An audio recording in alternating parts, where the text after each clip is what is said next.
Hello guys, this is your friend and we are back with a new fanfic. Which is what if Naruto built the Dragon Empire par -1. And if you enjoy this fanfic then please press the like button and subscribe to my channel for more fanfic like this and comment for next part. And now let's start the fanfic. Night had fallen in the village hidden in the leaves, lights were burning all throughout. The Hokage Tower, one of the most well-known landmarks and home to the village leader, lit up the sky. On this very night, in the courtroom, a trial was being held by the civilian half of the council that helped run the day-to-day goings-on in such a large city. In front of them was a boy, infamous around the village, Naruto. The young man seemed to be quite injured. A member of the council stood, making himself known. Naruto Uzumaki, you stand before this council, accused of using excessive force on a comrade. What? Excessive force? Against Sasuke? Said Naruto, who was, in fact, being held on his knees by two Chunin. Yes, you greatly injured him while on a simple retrieval mission. Said another member of the civilian council. Why the hell am I on trial? I'm the one with a ing hole in the chest. Yelled Naruto, who tried to get up, but the Chunin wouldn't let him. Another counselor said, watch your tongue, you filthy demon. For hurting Sasuke, we, the Civilian Council of Justice, hereby sentence you to death. You're obviously too dangerous to be allowed to live. Remove the demon from this village right away. We don't want his demonic blood on the sacred ground of Konoha. You ing bastards. After everything I've done for this forsaken village, this is how I'm thanked. Fine if I do live. Don't ever come to me for help ever again. Yelled Naruto. His outburst was futile as he was too weak to fight back. Later, outside of Konoha's walls, the two Chunin guards dragged Naruto to a secluded clearing of the path into the village. This should be far enough. Said one. The Chunin as he and other tossed Naruto to the dirt. Naruto cringed in pain since he was still recovering from the fight he had with Sasuke. Yeah, now then let's get this over with. I have a mission to do in the morning. Said the second Chunin, as both of them removed a single kunai from their respective pouches. Damn it, Naruto thought to himself as he tried to dredge up any kind idea that could help him right now. As if summoned by his thoughts, a familiar red chakra formed around Naruto's body. Feeling the intense ki coming from the chain teen, the Chunin quickly fell into defensive stances. Naruto quickly freed himself from the chains and slashed both Chunin with red chakra covering his hands, decapitating both nearly simultaneously. Burn in hell, you Urs. I hope you suffer for everything you've done. Said Naruto as he removed his headband. He took one last look at it, throwing it on the ground, he stomped the, now accursed, headband. The red chakra helped break it in half. Naruto turned to look at the looming walls of his home. No, not anymore. He wanted nothing to do with this place. His personal hell for the last 13 years. Naruto started to turn away, leaving it behind, then paused. Images of his friends flashed through his mind. Hinata, Choji, Iruka, Hiruzen Jiji, all of them were there. They'll be better off without me. Naruto mumbled dejectedly. With that, he turned his back and left. 3 days passed since Naruto left the village. Walking so long, without food or drink left him weak, somewhere in the land of lighting. Perhaps leaving when he did may have been a rash decision, but Naruto refused to return. Nearby, a team of 3 were heading back to their home village. They all had headbands with a cloud on them, thus showing that they are Kumo. That was a tough mission. Said Omoi. A young man who was 15 with white hair and a dark skin tone had a lollipop in his mouth, wearing a standard Kumo uniform with a sword on his back. Oh, quit your bitching. Just be glad that it's over and we're heading home, said Karui, a girl who was also 15. She had red hair and a dark tone, the same color as Omoi, and yellow eyes. She too was wearing the standard Kumo uniform with a sword on her back. There was one more member among them, the leader of the team since she was the only Chunin between them. Samui, a girl of 16 with blonde hair, cold blue eyes with the Kumo uniform. She had to modify it a bit, the same for her Kumogakure flak jacket that covers her stomach since, for her age, she had huge S. So uncool, was all she said as she kept walking, listening to the two others bicker back and forth again. It was cut short as she noticed something, so she stopped them. Wait, is that a kid? Omoi asked, pointing at who they saw, which was a blonde kid in torn bright orange rags for clothes, who was passed out, clearly exhausted. Samui cautiously approached him to see if he was even alive. As she got closer and she thought he might have been in a fight to the death. She also guessed that he hadn't eaten anything at all, not anything decent anyway. Guys, we will be setting up camp right now. She ordered Omoi and Karui. A bit later, Naruto awoke still feeling exhausted, but upon discovering himself resting on a girl's lap, who seemed older than himself no less, tried to move before she hit him. She said, "Finally up." "That's cool," Naruto said, in a raspy voice. "Hey, are you an angel?" The girl giggled and said, "That's a bit cliché, don't you think?" "Why do you ask?" "For the past 3 days, I felt like I was going through hell and I thought that I was going to die," explained Naruto. At Samui's curious face, Naruto started explaining what happened to him, and once he was done, Samui said, "That's completely uncool. But what are you doing to do now?" "Oh, and I'm Samui by the way. I'm Naruto. And I don't know, I guess I should head somewhere to start over, but not anywhere here in the elemental countries," said Naruto. Samui said, "Maybe somewhere in the far west." "That would be your best bet." Samui really envied the kid in front of her, just a bit. The thought of wandering the world in search of something more than even ninja life can give. That sounded very cool, indeed. That could be the answer, but I would definitely like a traveling companion. I've had enough loneliness throughout my childhood, Naruto said, thinking about the idea. Samui thought about his plight while looking between her headband and her teammates. She had been thinking for a while that, while she loved her team and her home, she needed something more in her life. Maybe this was her golden opportunity. So the decision made, she got up and went over to her teammates who were about to make dinner. "Karui, Omoi, I want you two to tell Lord Raikage something," said Samui with conviction. As both the teens look at her, Omoi said, "Sure, what is it?" "Tell him that my path is no longer in Kumo, I'm going to the west." Having said that, and before both of them could talk her out of it, Samui quickly knocked them out cold. "What are you doing, lady?"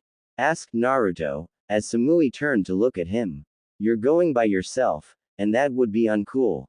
She gave the reason she was comfortable with him knowing as she placed her left hand on her hip with a smile. "Okay," Naruto said, giving an easy smile. "But one day, you'll tell me the real reason for wanting to come with me." Samui gave a giggle, all the while wondering how he knew there was more to that story. A few days later found these unlikely companions on the far side of Stone Country. In fact, the two teens could see the huge wall that served as the border between the elemental countries and would ever lie beyond for these two. "Wow, that just put the walls of Konoha to shame," said Naruto in awe, and the same went for Samui. She could only say, "So cool." They had been able to see the damn thing for about an hour or so, and they still hadn't reached it. Although, path that they were walking on, opened to a most unexpected sight. A log cabin, kind of out of the way, confused both blondes. Why was there a log cabin on a mountain pass? They wondered what kind of person could be living out here, near the wall that's blocking the way to the far west. Turning to look at Samui, Naruto motioned to the cabin with a shrug, as if to ask what they should do. Samui's look of confusion only made the decision harder. So they went up to the log cabin in order to put their curiosity to rest. It didn't take them long. As Naruto and Samui stood at front of the door, Naruto knocked lightly. They heard a feminine-sounding voice yell, "Coming." The door opened and behind it was a girl who seemed to be about the same age as Naruto. It was a bit of a surprise, because the girl had long black hair that she kept up on the back of her head. With onyx-colored eyes, she was wearing a simple gray shirt and Anbu-style pants, and what's more, her figure seemed way more mature than the two girls he used to know. She looks just like Sasuke, was all Naruto said as he stood in shock. Even more surprising to the two travelers was the look of pure hate that settled on the girl's pretty face. How do you know that name? She growled. That's the name of the Ing bastard. Who shoved a hand covered with lighting through my chest. Twice, exclaimed Naruto. The strange Uchiha girl invited the blonde companions inside and began to serve tea. All the while, she had a furious expression on her face. This girl badgered the two blondes until the entirety of the incident between Naruto and Sasuke came to light. Afterward, she shook her head with a sigh. I can totally believe my damn cousin became such, she sighed. I'm glad my parents came here, those clan heads. She spat vehemently. While Samui thinking she was a touch bitter, Naruto on the other hand saw a kindred spirit. Oh, where are my manners? I'm Tatsuki Uchiha. My parents told me, I'm the last female Uchiha alive since, Itachi killed everyone I knew and loved. Said Tatsuki, as if discussing the weather. Well, in a way you should thank him for that, 'cause you wouldn't have seen the light of day. You would have been turned into a breed mare in order bring back your clan, and seeing that you have only this Sasuke person as the last Uchiha male, you most likely be giving birth of your cousin's children. And from what I could tell about this Sasuke, those kids would been nothing but backstabbers. Said Samui. Naruto could see that, as could Tatsuki. Well, that won't happen since I've been banished from that damn clan since I was a little girl. Tatsuki said bitterly. Anyway, it must be nice, she sighed. I had hopes of becoming a kunoichi, But after what happened to my clan and my parents bringing me here. Tatsuki trailed off as Naruto and Samui caught a glimpse of the sadness in her soul. Then come with us. It would be more interesting than just sitting here doing nothing when we could be making a difference in the world. Said Naruto. Tatsuki looked intrigued, but really what had she to lose? Really? Then what are we waiting for? Let's go, said Tatsuki excitedly. And like that, the three got up and headed outside. Tatsuki stopped and looked back at it. Naruto and Samui paused to wait for her. Tatsuki said, just let me say goodbye. She returned to the house and bowed her head. Naruto could just hear her say farewell to her parents. Tatsuki quickly returned to the group as the three headed out of the elemental countries to begin anew. Meanwhile in Konohagakure no Sato, Lady Tsunade of the Sannin, sat inside the very same council room where poor Naruto was, quite unlawfully, sentenced to death only a month prior. Unfortunately, other duties called her from addressing this matter until now. The damn civilians thought they had the right to punish one of her subordinates for such obviously trumped-up charges. Glaring at the gathered members, Tsunade sighed internally, steeling herself for whatever dumbass excuse they came up with. What law says that beating an opponent, one that used an assassination move on a loyal Konoha nin, warranted punishment? Let alone death. We only did what we could to prevent that demon from hurting Sasuke-kun again. He all but killed him. The council cringed at the sound of a particularly sturdy brush was reduced to mere splinters in the Hokage's hands. Once again, he was using assassination techniques against someone who was supposed to be an ally. If anyone deserved death after that battle, it's that brat. He was running away. How her predecessor dealt with these imbeciles, she would never understand. You know what? I hereby disband the civilian council. I will remove the last year's salary, and put it in the repair fund for the village. You will be henceforth barred from all internal dealings of Konoha. Anyone caught trying to stick their nose in official business will be killed, no trial, nothing. You will reap what you've sown. Tsunade growled. With that, Tsunade watched the Anbu remove everyone present. Leave Haruno-san, please. There is something I'd like to discuss with her. Receiving a nod, the Anbu singled Sakura's mom from the bunch and left. What can I do for you, Hokage-sama? This isn't about Sakura-chan, is it? Mebuki Haruno asked with some trepidation at the notion that her little girl might be hurt, or in some kind of trouble. No, nothing of the sort. I wanted to offer you a job.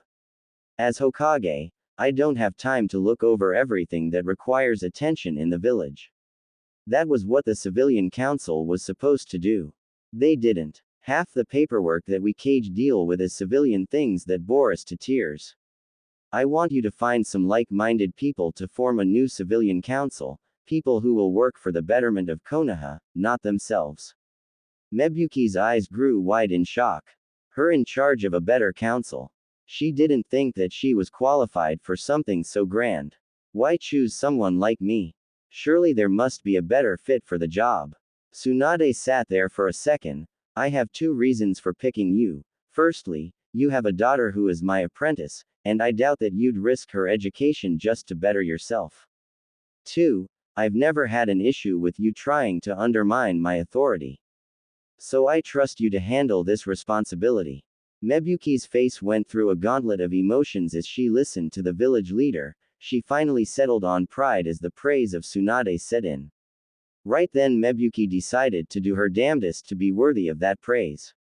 Tsunade smiled as Mebuki agreed. With that taken care of, Tsunade decided to focus her new spare time toward fixing some other issues that were brought to her attention to some problems that have been brought to her recently. First and foremost, Kakashi.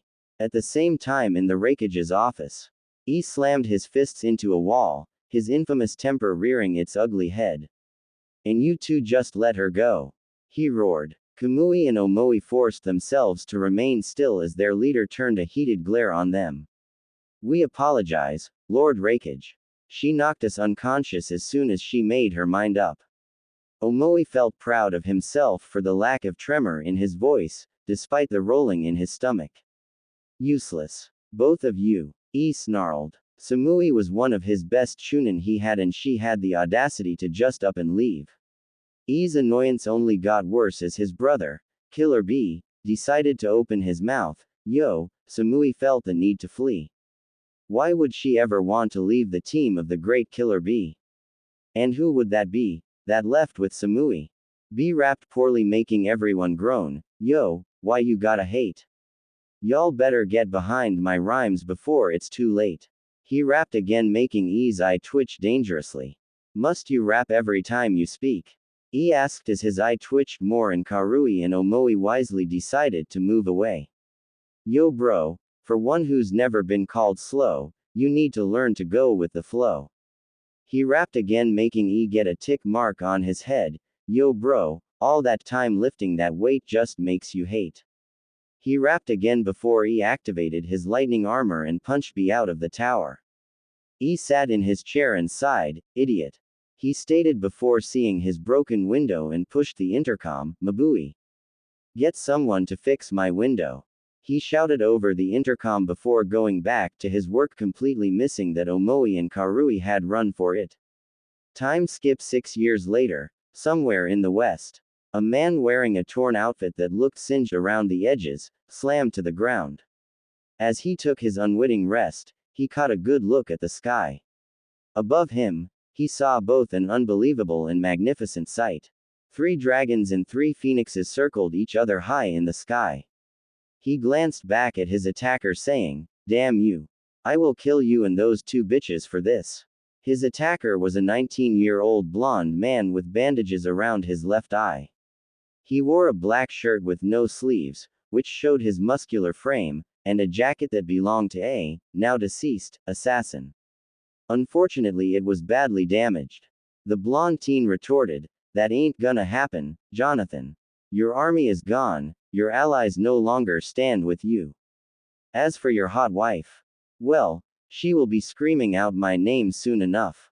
The wide grin he wore looked a touch lecherous. "Why you no good brat," said the now identified Jonathan, who as it turned out was a lord in the West, one of 15, but all of them were gone now, except Jonathan. He stood up, grabbed his personal naginata. He charged toward the blonde teen. However, 2 voices shouted in unison. Fire style. Flaming spear. Lightning style. Lightning strike. As a mix of fire and lighting passed by the blonde teen and hits the Western Lord hard. Why can't they just accept defeat?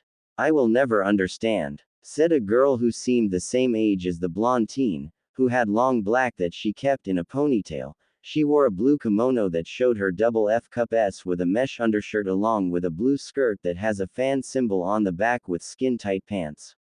Another girl who seemed to be the oldest of the three, who had short blonde hair, she wore a mesh shirt and a black shirt. Her S were way bigger than the black-haired girls, at least double the other girl's size. She wore a skirt to show off her legs. I'm with you, none of these lords learned after all, sighed the blonde woman. The astute observer would have noticed that the two beauties had rings on their fingers. Well, to be fair, they have had control over the West and its people that it is until we stepped in and changed everything, said the blonde teen, as the once Lord Jonathan said. That's right. We lived as gods, but you three just had to start a rebellion, and, before he could finish, a sword pierced his skull. The blonde teen removed his blade, while saying, that shut him up. Let's head back and tell everyone that the War of the West is finally over. Just like that, all three of them turned toward their base camp. Later at night time, at the base camp, oh gods above, the voice of a woman could only be heard only in a very large tent. The seals surrounding this particular tent blocked every sound within. In the tent, starts. On the bed of the tent, as the tent belongs to the blonde teen from earlier, who is right now the wife of the late Lord Jonathan. The woman had red hair that reached her backside. She has J-cup S with bubble that bounced as she rode the blonde teen for all she was worth. Please, plow me into submission. Make Alexis your woman, WHO will do whatever you want, yelled the red-haired woman, now identified as Alexis. Oh, I'm planning to, yelled the blonde man as he continued to thrust himself inside her. Not far from them, watching the show, were the black-haired girl and blonde woman. I say she won't last 2 or 3 rounds with Naruto, said the black-headed teen. The blonde teen or Naruto was ing Alexis hard. Not many have a Uzumaki as a lover, after all, said the blonde woman. Both of the girls were Tatsuki and Samui. They watched Naruto Alexis doggy style, as she yelled out, you're too big for me. Your monster is too much. She looked as though she was going insane. Much bigger than your late husband's, huh? Good, 'cause I am not going to let anyone else have you in their bed unless they are one of my women or myself, understood? Asked Naruto. Alexis, with tongue hanging out and vacant eyes, said, yes, I understand.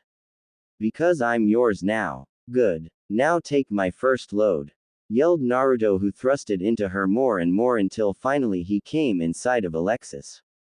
Her screaming reached an apex while being filled up of Naruto's load. She came herself as her stomach distorted due to Naruto's cum. The pleasure was too much for the poor woman, who fainted soon thereafter. Looks like that I was wrong. She couldn't handle 1 round with Naruto and his, said Tatsuki, as she checked on the passed out Alexis. See, I told you so. She'll get better over time, the more he s her. Plus I think her husband was as big as my pinky finger, said a laughing Samui. Most likely. So who's next? Said Tatsuki as Naruto withdrew his from Alexis's as his cum leaked out of her. As Tatsuki and Samui looks at Naruto's impressive 14-inch, and just by looking at it, they became very wet as they shouted at the same time, I'm next. Naruto smiled. You both will get your turn. Please be nice to each other or I will bend you over my knee and spank your Y. He said as both the girls nodded. Tatsuki went up to Naruto first and kissed him. Naruto kissed back as it became a full-blown make-out with Tatsuki removing her clothes quickly. Samui and I love you so much. Her S bounced free, while Naruto replied, oh I know, and I love you both as well. I still have plenty of love for any other women that will join us. He grabbed her with one hand and placed his other on her plump. Tatsuki ed to Naruto's touch as he began ing on the he fondled. Tatsuki ed louder with a pretty blush on her face. She felt she was going crazy. Samui was watching, wishing it was her turn already. Naruto positioned his behind her plump cheeks. Tatsuki ed at the mere feeling of it. Naruto stopped ing her and said, which hole you want me to first? Your if I remember right, You love anal the most, right? Asked Naruto. Yes, I do. Please Naruto, my plump, just like our first time together. When we had for hours on end during that cold night. Yelled Tatsuki. I remember that night. And we will do it again. Said Naruto as he grabbed Tatsuki by her wrist and lifted her up, slamming his into her while she screamed, yes. I remember that as well. When Naruto ed Tatsuki into unconsciousness, he had with me as well and we didn't stop until morning. Thought Samui as she rubbed her thighs together. Tatsuki continued screaming as Naruto helped her bounce on his lap. Naruto thrusted his into her, forcing it deeper by the second. She loved it so much. Then she crossed her ankles behind Naruto as well, wrapping her arms around his neck, her s covered up his head. More. Me more Naruto. Don't stop until I'm unconscious. Yelled Tatsuki, as she lost herself in their mutual kept thrusting his into her. Soon after that, Naruto placed Tatsuki on all fours on the bed, and resumed thrusting into her. Each thrust made her s bounce. No matter how many times you're it's tight as hell. Naruto said while thrusting into her more and more, causing her to leak a ton of juice just from her getting ed by Naruto's. I love having your massive inside of my Naruto. Yelled Tatsuki. 3 hours later. Coming. Yelled Tatsuki, who was on her back holding onto the blankets. She felt as though she had just come for 100th time of night. They both laid on the bed, covered in sweat. Naruto's cum filled her abused, making her look several months pregnant. Naruto withdrew his from Tatsuki while he said, sorry Tatsuki, but it's Samui's turn and she's been waiting for a while now, so rest up a bit. Tatsuki agreed and finally allowed herself to drift off to sleep. Naruto turned to Samui, who is already. She stood in front of Naruto, spreading her, just to show him how wet she was for him. Please Naruto, shove that in me, please. Samui begged. Naruto just smirked, as you wish. He came up to her and grabbed her in order to kiss her deeply while holding her close. Soon enough, Naruto had Samui atop of himself with his rubbing against her wet. Samui, how badly do you want my in you again? Said Naruto. He wanted to hear Samui say exactly what she wanted. She liked a little dirty talk when they had. Please me, please. I need it badly. I just can't live without being ed by you and your massive meat rod. Samui begged, as Naruto grabs her massive s.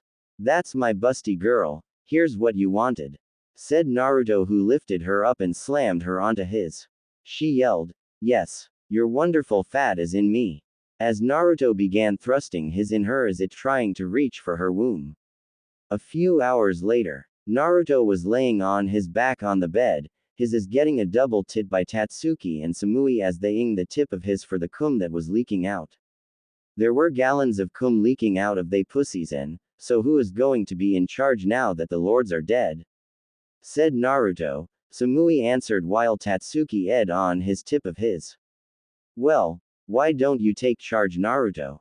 Since you are the leader of the rebellion, after all, Samui quickly returned to ing Naruto's hard said, she's right Naruto, why not you? She demanded her turn again. I don't know, I trained with much of the army, even the assassins. I don't know, let's ask the men and see what they say. I mean, yeah, I gained some titles, like, the Sworn Savage of Slaughter, the God of War, the Devastator, the Harbinger of Death and Destruction, and, the Warlord of Devastation. Explained Naruto. Don't forget, the God of, as well as, the Stealer of Woman, said Tatsuki and Samui said, and, the Conqueror, I like the last one the best. She gave a smile as both resumed ing Naruto's. No kidding, I conquer, no matter what it is. Be it battles on the field or women in the sheets. But still I want to ask the others tomorrow. Said Naruto as both of them nodded as they kept ing his. All three enjoy themselves and each other for the rest of the night. They all could feel something in air, something that felt the change coming. Over time skip morning. Naruto stood in shock as he heard everyone the army say that they wanted him to be the new leader of the West since he did a lot for everyone over the past 6 years, they didn't even mind his age. So you guys have no problem of me leading you all? He asked to clarify. Hell no, we don't. Since you're the only one we trust, not only that, you started the rebellion when no one else would, said one, then another. You were able to bring everyone together to fight against the old lords who had ruling over us with their tyranny. Everyone began shouting in agreement. Behind him stood Tatsuki and Samui. In the background they hear his dragon's roar as the cry of the phoenixes as well for their father. Then let the world tremble in fear of the Dragon Empire, and let them hear our roar. Shouted Naruto as everyone cheered. Like that a new era began in the West, as a new empire arose and everyone would hear them roar. Time skip 2 years later. Kakashi walking down the street of this new Dragon Empire. He stood holding a orange book called Ika Ika Paradise, but he was not reading it. Right now he was in awe of the greatness of the Dragon Empire, with its highly advanced technology, and all of the buildings for the countless people walking. Just how big was this empire? Well, whatever, he had a mission to complete. I can see why Lady Tsunade wanted this alliance to happen. We need all help we can get. He sighed. I can't believe everything that's happened in past 8 years. Kakashi said as he started walking around asking for directions to the leader of this empire. The Konoha nin sighed again. The reason behind this is of course the actions of the, oh so great, civilian council. When they sentenced Naruto to death, they crossed that damn line. Now word's gotten around and every village that Naruto helped in the past had cut ties with Konoha and refused all advances to rebuild those ties. After that, Lady Tsunade was royally pissed and disbanded the civilian council. Even though they tried to reason with her, she didn't listen and kicked them out. Quite literally. Realizing that he wasn't alone with his thoughts, Kakashi stopped. A group of people came up to him. Choji Akamichi, he was part of entourage for this mission. Next to Choji was Shikamaru Nara, Rock Lee, Neji Hyuga. The next person looked out of place. His outfit certainly gave Chrysides that he was an outcast. The next one was a teen with black hair and onyx eyes. He was wearing a white shirt that was open, revealing his chiseled chest. A blue length of cloth covered him from lower abdomen to mid-thigh, covering part of his black ninja pants, secured by a purple length of rope.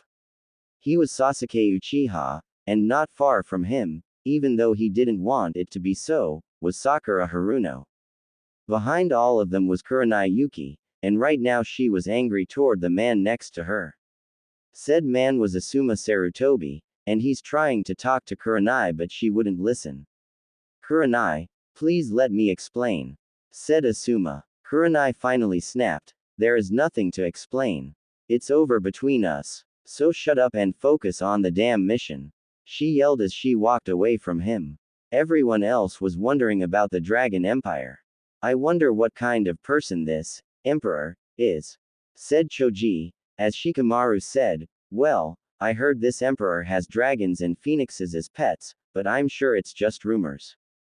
Answered Shikamaru. I bet he is a coward who hides behind the massive military he has, said Sakura, as they kept on talking about the things they heard about the emperor. They kept going until they finally reached a massive palace, the home of the emperor, which had stone dragon statues and a flag that had 2 swords behind a dragon. The swords looked like claymores in front of a red swirl.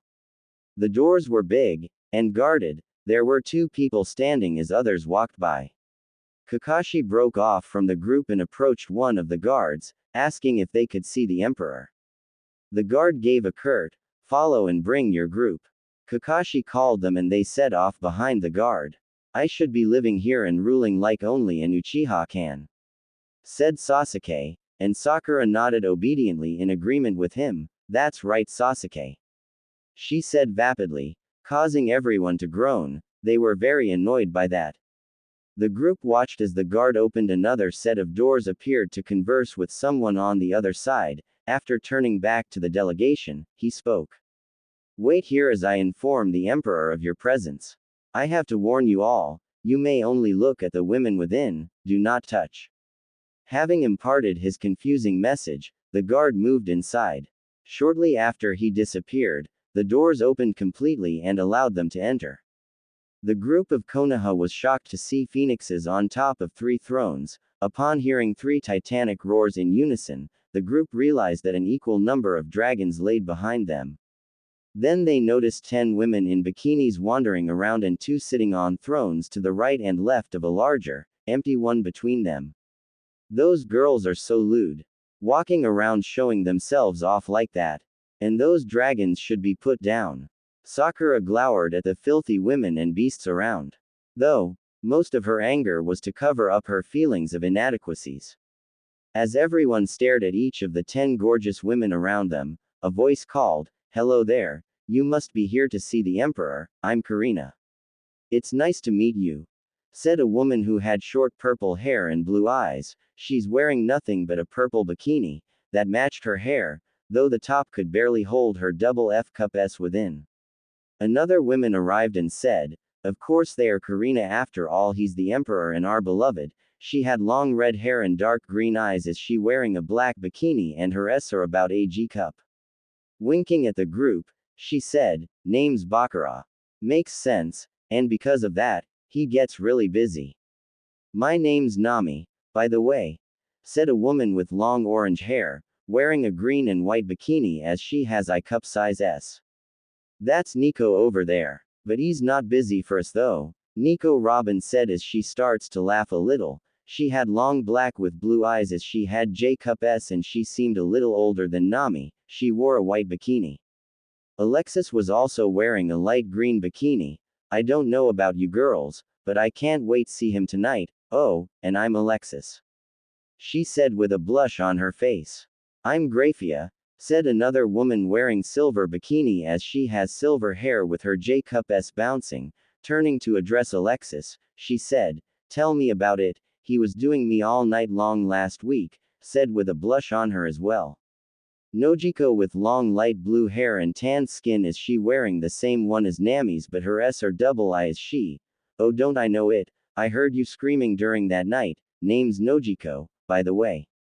Of the 2 lazies laying down over there, Tifa is the one in black and Alvida is in the red number, said Nojiko as she came up behind Graphia and gropes her, making Graphia blush brighter. The 2 girls named waved their arms and grunted in acknowledgement of being addressed. Pointing to the last girl, she said, "The kinda shy one is Hina." Tifa, with long brown hair and eyes. Is she wearing a black bikini as she has double JS and she's just relaxing on her back waiting for her beloved? Alvida, doing the same thing as Tifa as she wearing red with white bikini and she has about double GS. Hina, who's a former rear admiral, had long pink hair and dark brown eyes, she wearing pink bikini with double FS. And seeing this, Kiba tries to be smooth with them. "Hey ladies, how about you swing by my hotel room later for some fun? What do you say?" Kiba said. "Hey dog boy, I believe the guard said to don't touch and he means it. Our beloved would skin you alive then feed you to one of the dragons, either Pyro, Sapphire, or Bahamut if you try and touch us," said Alvida with the others nodding as the dragon called Pyro moved her head closer to come face to face with Kiba, letting a loud growl at him like she was saying, "Make my day and do it, I dare you." "All right Pyro, that's enough," said a voice of a man who was coming down the stairs at the back of the hall. His face was covered by the shadows. He wore clothes that the senior members recognized as the garb of an assassin, but all in black and red, and he stood a rough 6 foot 5 inches in height.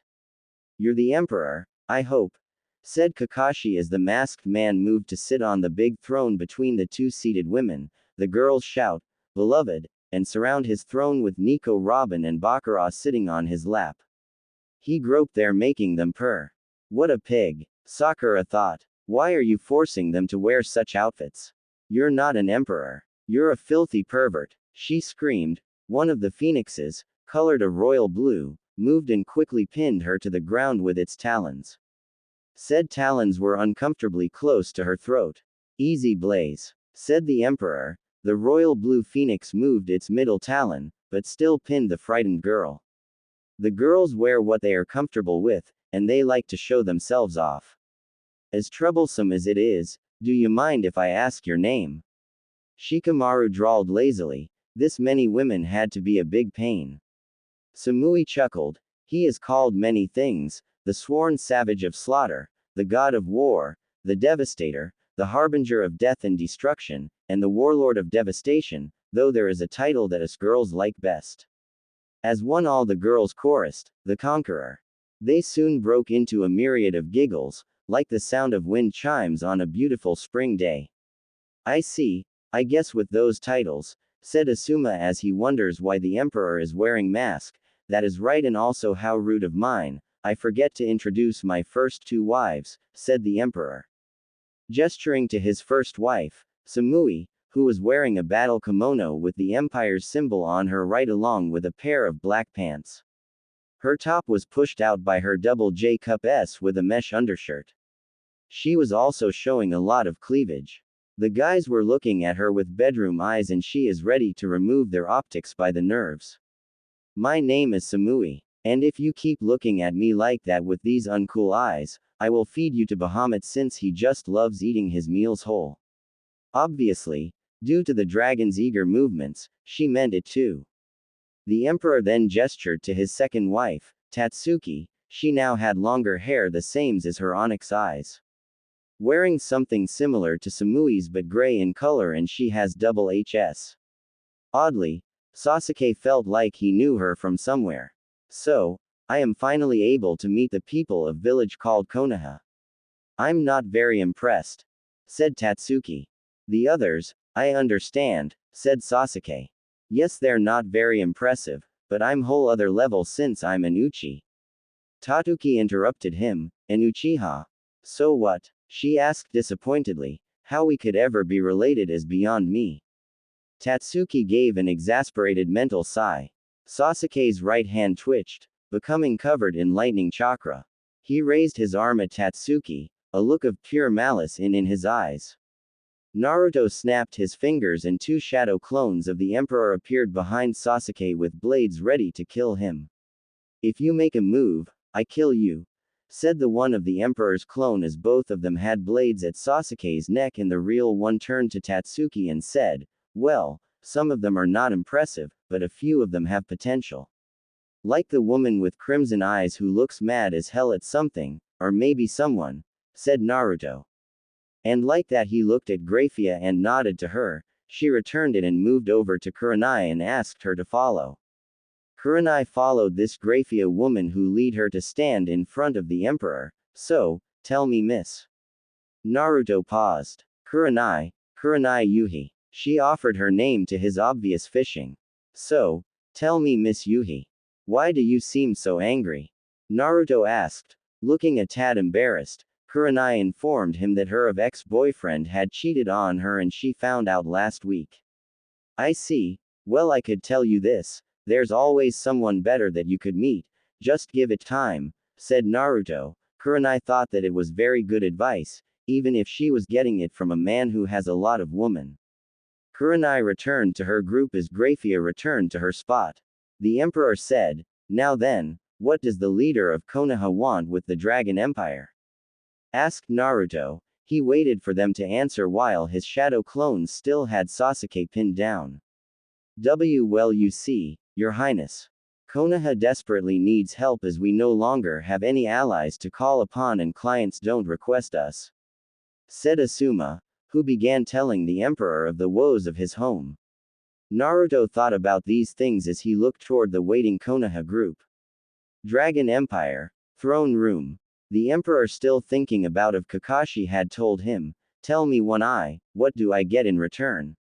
Said emperor as he asking question Kakashi, and Kakashi takes out a scroll. Our leader Lady Hokage thought of it, so she had gives me this scroll of offer we could give, said Kakashi, who hands out the scroll.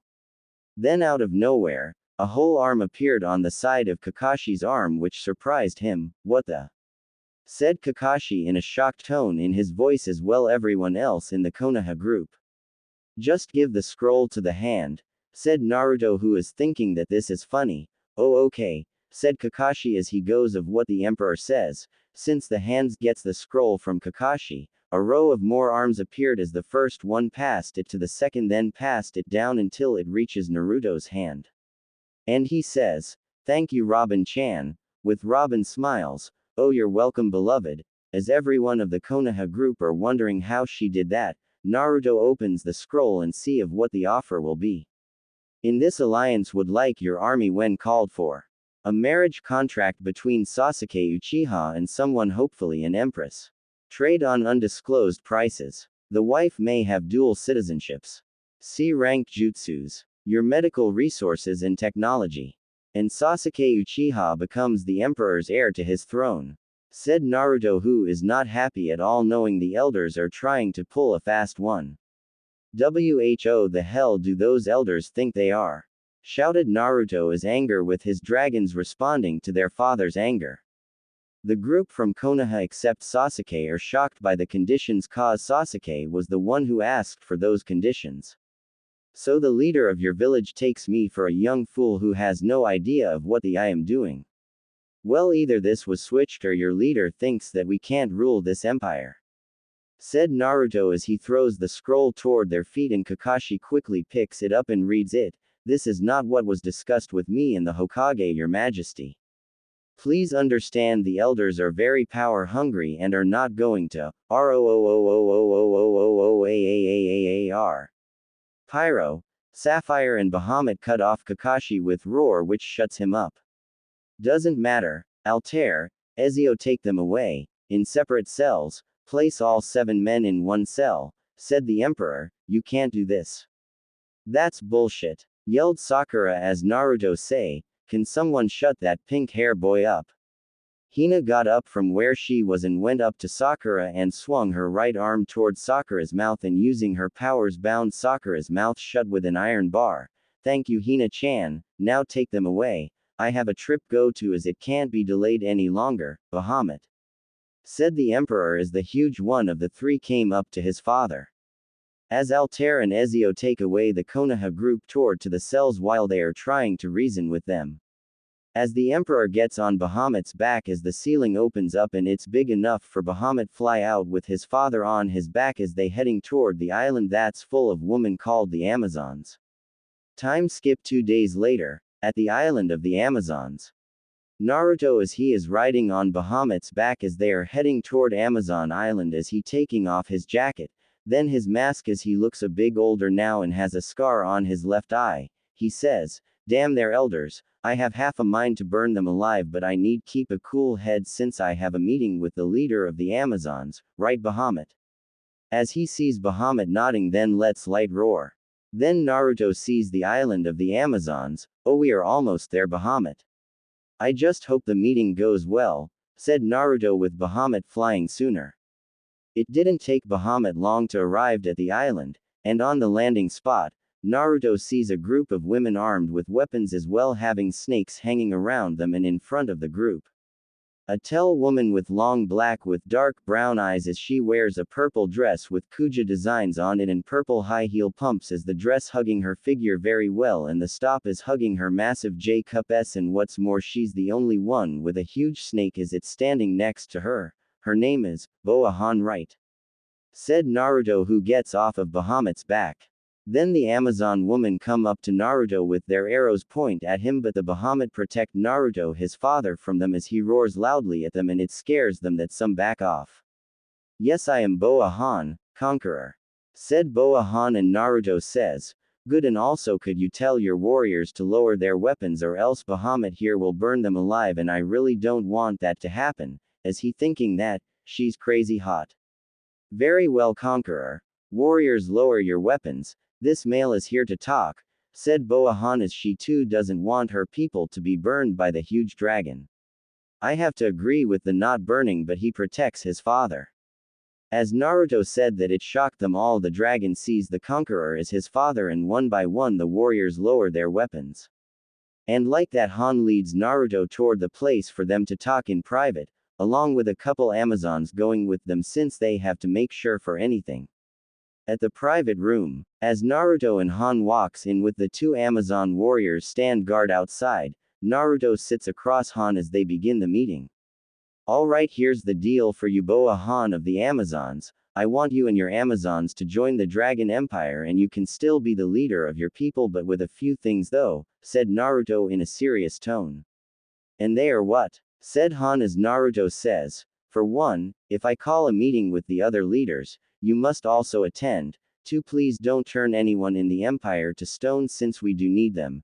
3. When there is a battle you must answer the call, said Naruto as Han doesn't know of what to feel about this.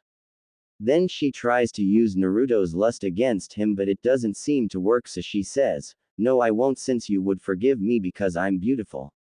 Yeah and I have a dragon that can burn down this entire island. Don't play games with me Han. Said Naruto with a serious look. After hearing that, Han is in shock about this as she says, wait. Don't burn down my home. I will do those things. When you call for me, I will come. And I would even do anything else if you wish. Without realizing of what she just said. Oh, how about a contest then? Said Naruto and Han asked, see contest. Contest of what? Was she wondering why the conqueror would suggested a contest? What Han doesn't know that Naruto had placed a seal on the room when he walked in, what kind is it?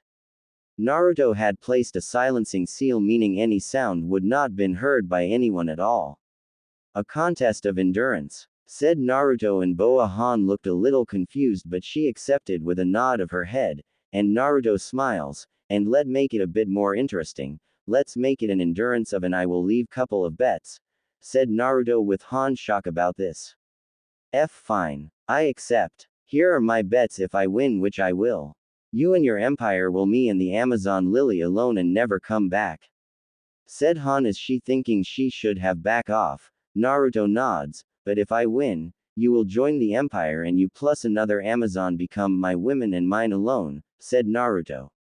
And just like that both of them agreed to this and start removing their clothes. Starts. Han is blushing up a storm as she is using her hands to cover her massive JS and as she stands front of Naruto while Naruto stands in front of her but isn't trying to cover anything as his in its 15-inch glory as it's hard as stone and very thick and on his chest is full of scars that he had gotten through the war.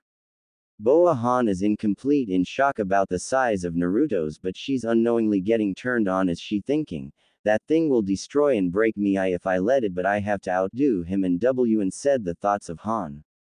Let's start with you giving me a tit with those massive S of yours, said Naruto with a smirk on him as Han nervously say, fine just sit there, with a blush on her face while giving the books of that she had read some time ago. Naruto does so as he watches Han walking up to him with her S bounce with her sole hand on them, and once she's close enough, she gets on her knees while uncovering herself and looking toward Naruto's and thinking just how big it is while it's throbbing hard and covered in veins as well the size of his balls. You better be grateful cause there's no other man that ever feel the S of the Amazon Queen, said Han with a blush on her as Naruto could very well tell that this is her first time as he sees Boa Han lifting up her S and wraps Naruto's massive with them. Naruto is loving the feel of his future woman. Holy damn. Your S are on whole other level. Said Naruto as Han can't help but feel proud of herself as she starts moving her S up and down as she thinking that she has this contest in the bag. They stay like this for a good 30 minutes, within there's times, Han had made Naruto cum a few times, so now her face as well bit of her hair is covering in his cum as she had cum a few times herself as she sees that Naruto's is still hard as ever. He had released so much cum yet this beast of a thing is still hard. Said the thoughts of Han as she doesn't know that, Naruto had gone through a month-long marathon with all of his women of his harem. That was a good titting Han, but how about your mouth? Maybe you might beat me if you do a blowjob. Or maybe you can't, said Naruto. Han is shocked, but she is up to the challenge.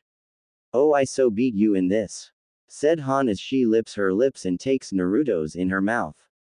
And to her surprised, Naruto's is too big for her mouth as she only to take about 5 3/4 inch of his in her mouth as she thinking, his is too thick for me. But I have to beat him. I must. As she starts bobbing her head as she ing Naruto's more.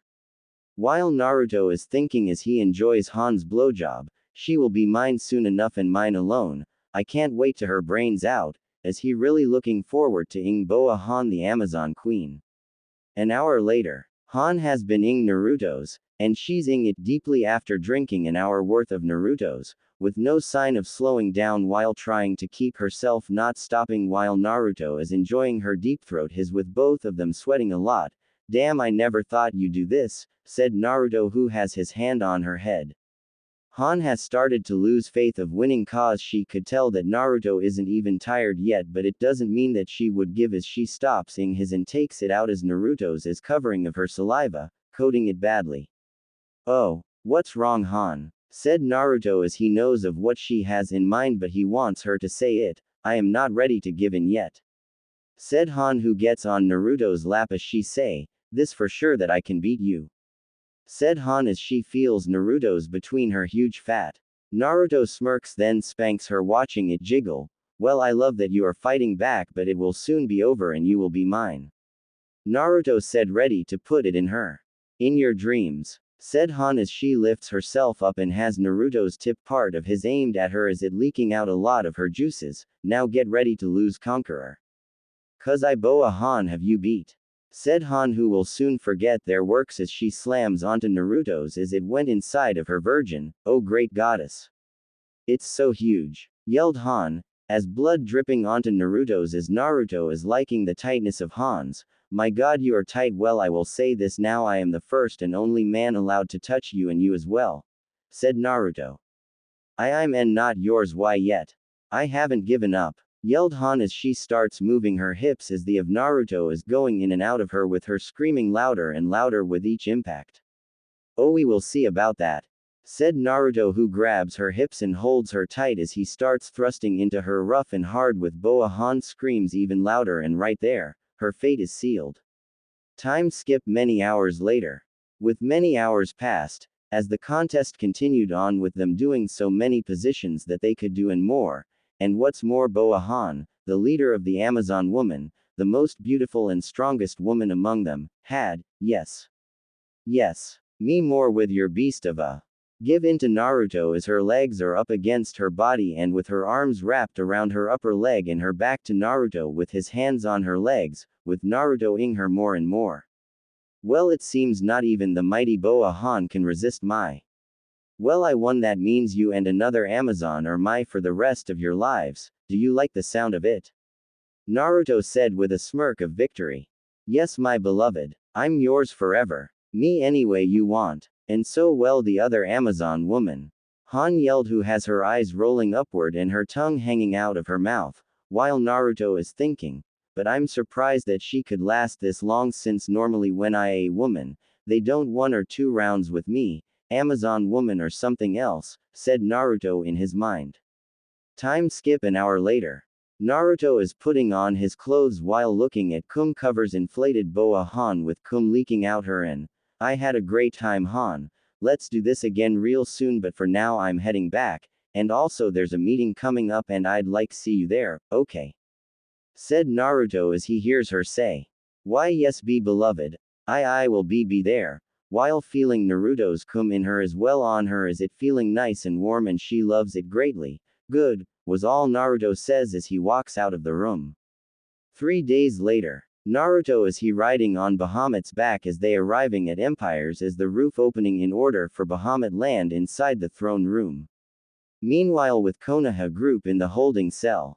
It's been 6 days of hell for the Konoha group, as Kakashi says in a tired voice. Damn elders, I can't believe they did this behind Tsunade's back. Because of them, we in here, while he's in fact very pissed off. It's unfair as, why does that guy have that many insane hot chicks all to himself? Said Kiba, who is pissed off about that as everyone but Sasuke and Sakura look at him as they thinking that he's an idiot, even the large white fur dog. As Kurenai says, it wasn't that bad for me, but though, as she starts thinking, why is he being so nice to me? As well giving me a cell by myself, as she keeps wondering why. And Sakura is thinking, that Ing pervert should not be in charge and his monsters should be put down, as she is trying to get off the iron bar from her mouth, as Lee say, Sai, you know what? I bet things would be different if Naruto was with us. Why are you bring up that loser? You don't need some worthless orphan. All you need is me. Uchiha Itail, said Sasuke as Neji shouted out. Will you just shut up, Uchiha? We don't want to hear anything from you since you're the main cause of Naruto's death. Plus you are an orphan as well. As veins form around his eyes as it shows of how angry he is. He is right, Sasuke. Cause it was Naruto who was able to get an alliance with Koyuki, not you, said Kakashi, who half in mind to knock him out in order save them from a massive headache. Then asks Kurenai, you okay over there, Kurenai? Asked Kakashi. And before she could say anything, Asuma cuts in, of course she not. She's alone in cell with who knows what. Said Asuma as Kurenai sighs angry as she says, I'm by myself in this cell. There's no one else. Well, I get warm meals and a comfy bed to sleep on, don't know why though. Making Sasuke and Sakura very angry. They should be in that cell. Though they don't know that the Emperor is repaying the kindness that she showed him as a kid. What a drag if you ask me, said Shikamaru, who's sitting down at the corner of the cell with Choji next to him. What do you mean, Shikamaru? Asked Choji. Well, I can't help that the Emperor is going to have us all killed when he returns from whatever he went, said Shikamaru. Maybe he will send us back to Konoha instead with a message for the elders. Said Kurenai, maybe, but I just don't really know. Since I don't know enough about this Emperor guy, said Shikamaru, who has his hand on his head. As everyone hopes that they won't be killed. At the palace hot pool. At this pool is it full of women of Naruto's harem, with Nami, Robin, Karina, Bakura, Alexis, Graphia, Nojiko, Tifa, Alvida and Hina as they're at the palace, and it's extremely huge, more than normal pools, and they are not alone. The first one is a woman with long silver wavy hair as she has light dark blue eyes as she has double HS, it being held by light purple bikini. Her name is Mirajan Strauss. Our beloved Naruto-kun is returning today, right? Said Mirajan. Other woman with green hair as she has yellow bikini as the top is holding her double IS as she is sitting on the edge of the pool. I can't wait for these two telling him the good news, said the green-haired woman who named as Brandish. A woman with red hair as it reaches to her neck is she wearing of what she called legendary bikini as the top is barely holding her double HS. Her name is Urza as she says as she eating a piece of cheesecake by a small table. I can't wait myself, said Urza. As couple of women are near each other, one is older with light sliver hair with purple eyes and she's laying down on her stomach with her light blue bikini top part off and she has double HS as the other one has light blue hair with brown eyes and also wearing light blue bikini as it hugging her H cup S. They are Angel and Yukino and they are sisters, Angel being the older of the two and Yukino is the younger one as Yukino is putting oil on her sister's back. But they're 8 women who ain't everyday woman, because they in fact mermaids as the first one has freckles and a black and white striped tail. Her black wavy hair is arranged in 2 pigtails with flowery ribbons as her bikini top is hugging her double IS. Her name is Ishili. Oh, all this waiting is killing me. So much so that I could scream. Said Ishili, who seemingly can't wait. Another mermaid has yellow tail, with light hair and she's wearing a light yellow bikini as it hugging double IS, as she looking at Ishili and her name is Hiramara.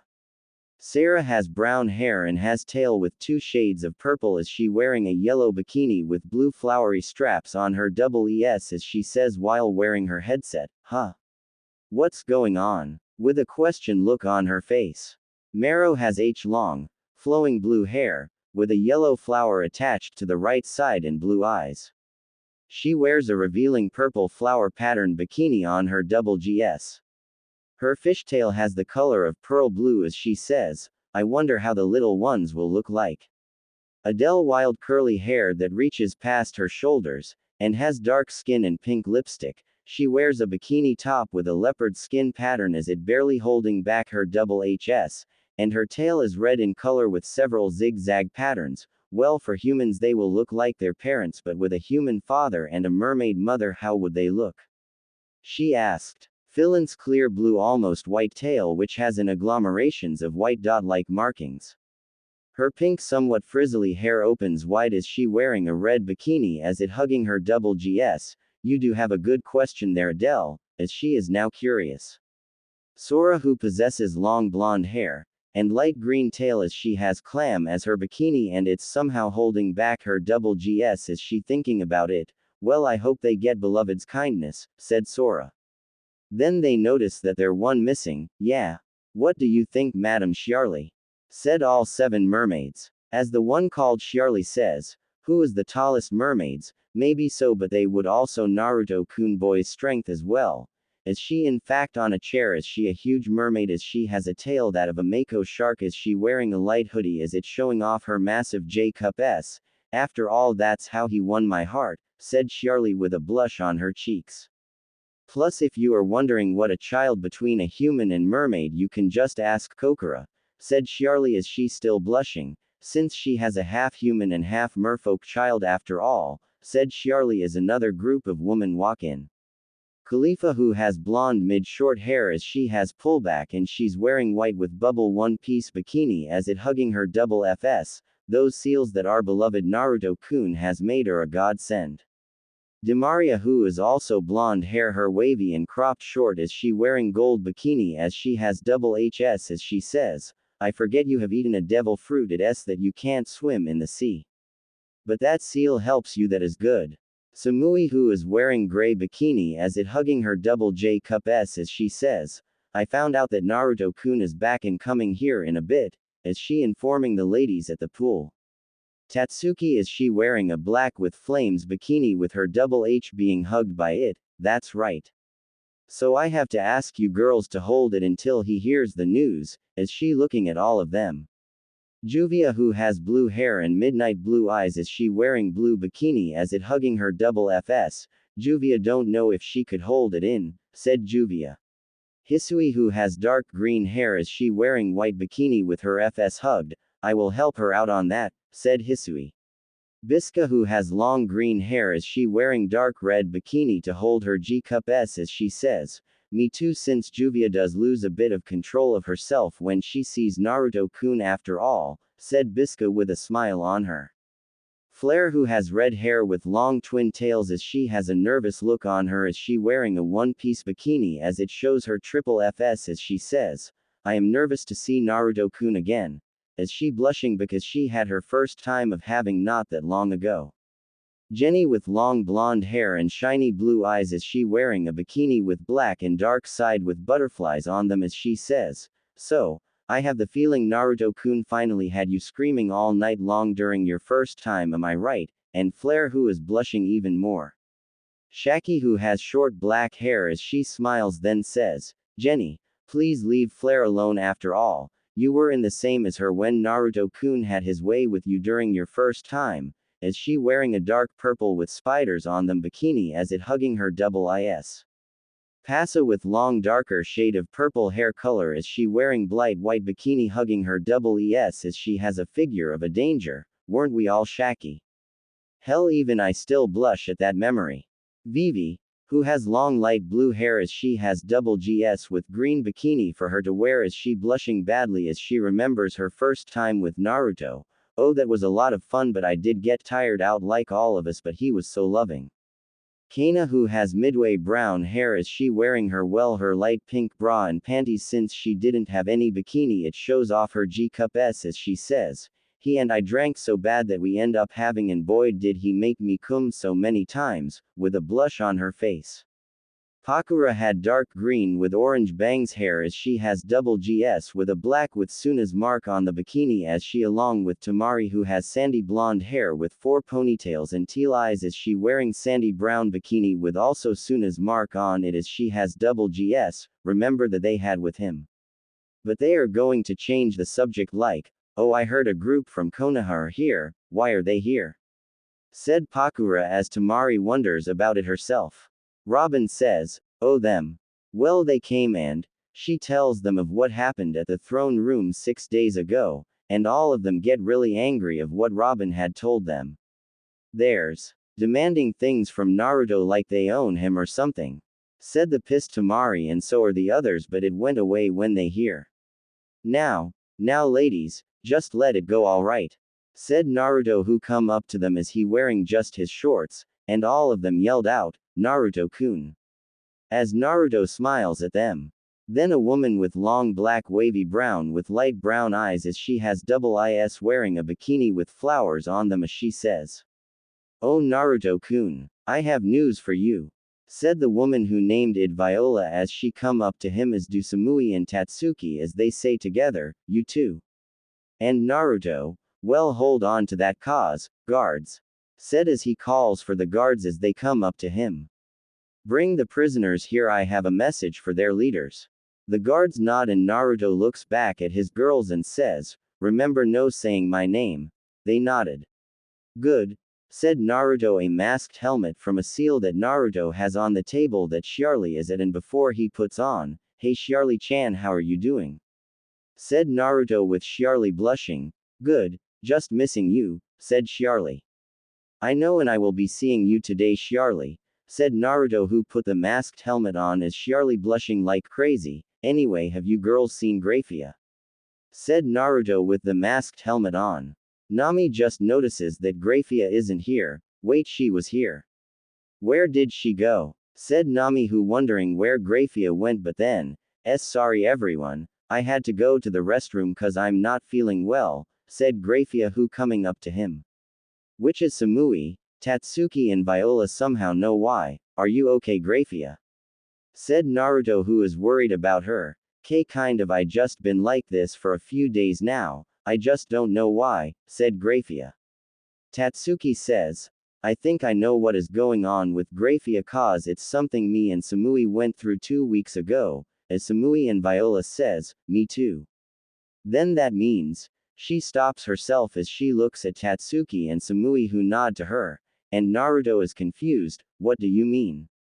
What's going on? Said Naruto. We're pregnant, beloved.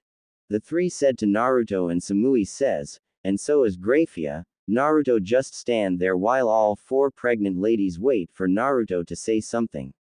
Then he smiles with pure joy under the mask as he says, that's amazing news. That means I'm going to be a father. Said Naruto, who wanted to hug them right now, but however that had to wait as. Emperor sir, we brought the prisoners. Said the guard as Naruto nods and says, we will resume this later. Very well, bring them in, said Naruto as he goes in the pool along with his women of his harem. Within a few minutes the guards bring the Konoha group, and Naruto sees that all but one haven't been sleeping well for 6 days now as he says, now then, now it's time to decide on your fates, as Konoha group are shaking in fear. Well, that would be the case, but however, holy shit, are those mermaids? Said Kiba, who can't believe it, as it turns out mermaids are real as Sasuke say, you idiot, those are not real mermaids, they might just be dressed up as mermaids. And when he said that, he gets a pair of swords at his neck as Naruto was about to talk, but Shiarly stops it. Let me handle this, beloved. She looks at Sasuke. I might not know who you are, which I don't care, but I won't let you say such false things toward us. We are very much well, and if you call me again, I will bite your head off, said she. Shows her shark-like teeth toward Sasuke to show that she makes it very well. Kurenai says, I'm very sorry. He's just a massive fool who believes that he's God or something. I'm Kurenai and you are. And Shiarly looks at her and says, you are very polite, which is something that foolish humans should learn from. My name is Shiarly, and yes, I am a mermaid, but a different type, like fish or different species. And like that, she likes Kurenai. The emperor looked toward Kakashi as he says, now then, where was I? Oh yes, your fates, as Kakashi is praying to whatever that could hear to answer as he hears. To have all of you return home and give this to your leaders, said Naruto as a guard hands out a scroll as Naruto, take that scroll and leave right away before I decide to kill all of you on the spot. Well, not all of you, said Naruto. Kakashi releases a sigh of relief and nods his head and takes the scroll in hand, knowing only the leaders may read it. Understood. And can someone get that bar off of Sakura's mouth, please? Asked Kakashi. Naruto didn't answer as he says while looking at Kurenai, how was your treatment in the prison, Miss Kurenai? And Kurenai says, it was great, but I don't understand why though, and Naruto answers, you'll see when the time comes, was all he said as Kakashi asks again. Emperor sire, do you have someone? Before he could finish, Sakura breaks free from the guard's hold and jumps toward the emperor with her body getting fused of her chakra as she yells out in her mind, die you damn previous. As she about to punch toward Naruto, Emperor, but the pink-haired Kunoichi gets grabbed by Shiarly as she about to say, "Just what do you're doing?" She couldn't finish cause Sakura kicks Shiarly's face. Everyone gasped at that but Naruto, who is thinking, "Oh, you shouldn't have done that, Sakura, you just signed your death." And Sakura is thinking, "Let me go, you freak of nature."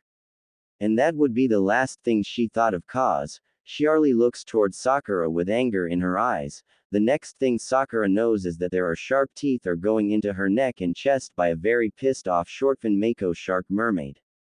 And everyone from Konoha sees Shiarly rips the pieces Sakura she bit into with the look of horror on them as Naruto says, "Shiarly is a shortfin Mako shark mermaid, and your pink hair friend shouldn't have kicked her." She gets terrifyingly angry and well, you saw the result of Pinky's actions and the only way to avoid it is to apologize, said Naruto. Shiarly spits out the piece of the now deceased Sakura Haruno as she while covering her mouth in disgust. "Yuck, what the hell was she even wearing, plus that was a nasty tasty," said Shiarly with disgust. "Whoever this pink-haired person was, she tasted like chia perfume, and there is no meat in her at all. It's like that she always on a diet," said Shiarly as she wanted to wash this taste from her mouth away. "Guards, get the dead body sealed up and take them away and send them back to Konoha," Naruto ordered as the guards do as ordered while Kakashi can't believe that Sakura died even though a part of him is glad that she's gone. Time skip a week later, at Konoha. The group had appeared at the gate of Konoha. Konoha isn't what it used as everything seems to be falling apart and there's dark clouds covering the blue skies and blocking off the sun, and it's been like this for 8 years now. We're back and it wasn't pleasant at all and everything we had hoped for had went down the drain, said Kakashi as the others agreed as Kurenai says, all because the elders get in the way, right? As she just went off home. You guys head home, I will do the report as well, give the grim news about Sakura, said Kakashi as he knows that they are tired both physical and mentally. And like that, everyone went home or went somewhere else as Shikamaru is talking with Choji about something as he says, "I don't know if anyone else noticed but I saw Tamari with them," as he wonders why she's at the Emperor's palace. "Yeah, I saw her too. Do you think they are allies, and if so, who else?" asked Choji, and Shikamaru says, "I don't know, but I finally found out why she stopped sending me messages last year." With Kurenai at the Dango shop. Kurenai stops at the Dango shop to talk with one of her female friends, with short purple hair and brown eyes, as she wearing a coat with fishnet shirt as it shows off her G-cup S and orange skirt. "Really? They did that? Damn them all," said the purple hair as her name is Anko. "You have no idea. Sigh, it's time like this we should just have killed them and be free from them for good," said Kurenai. Then they hear, "Did something happen?"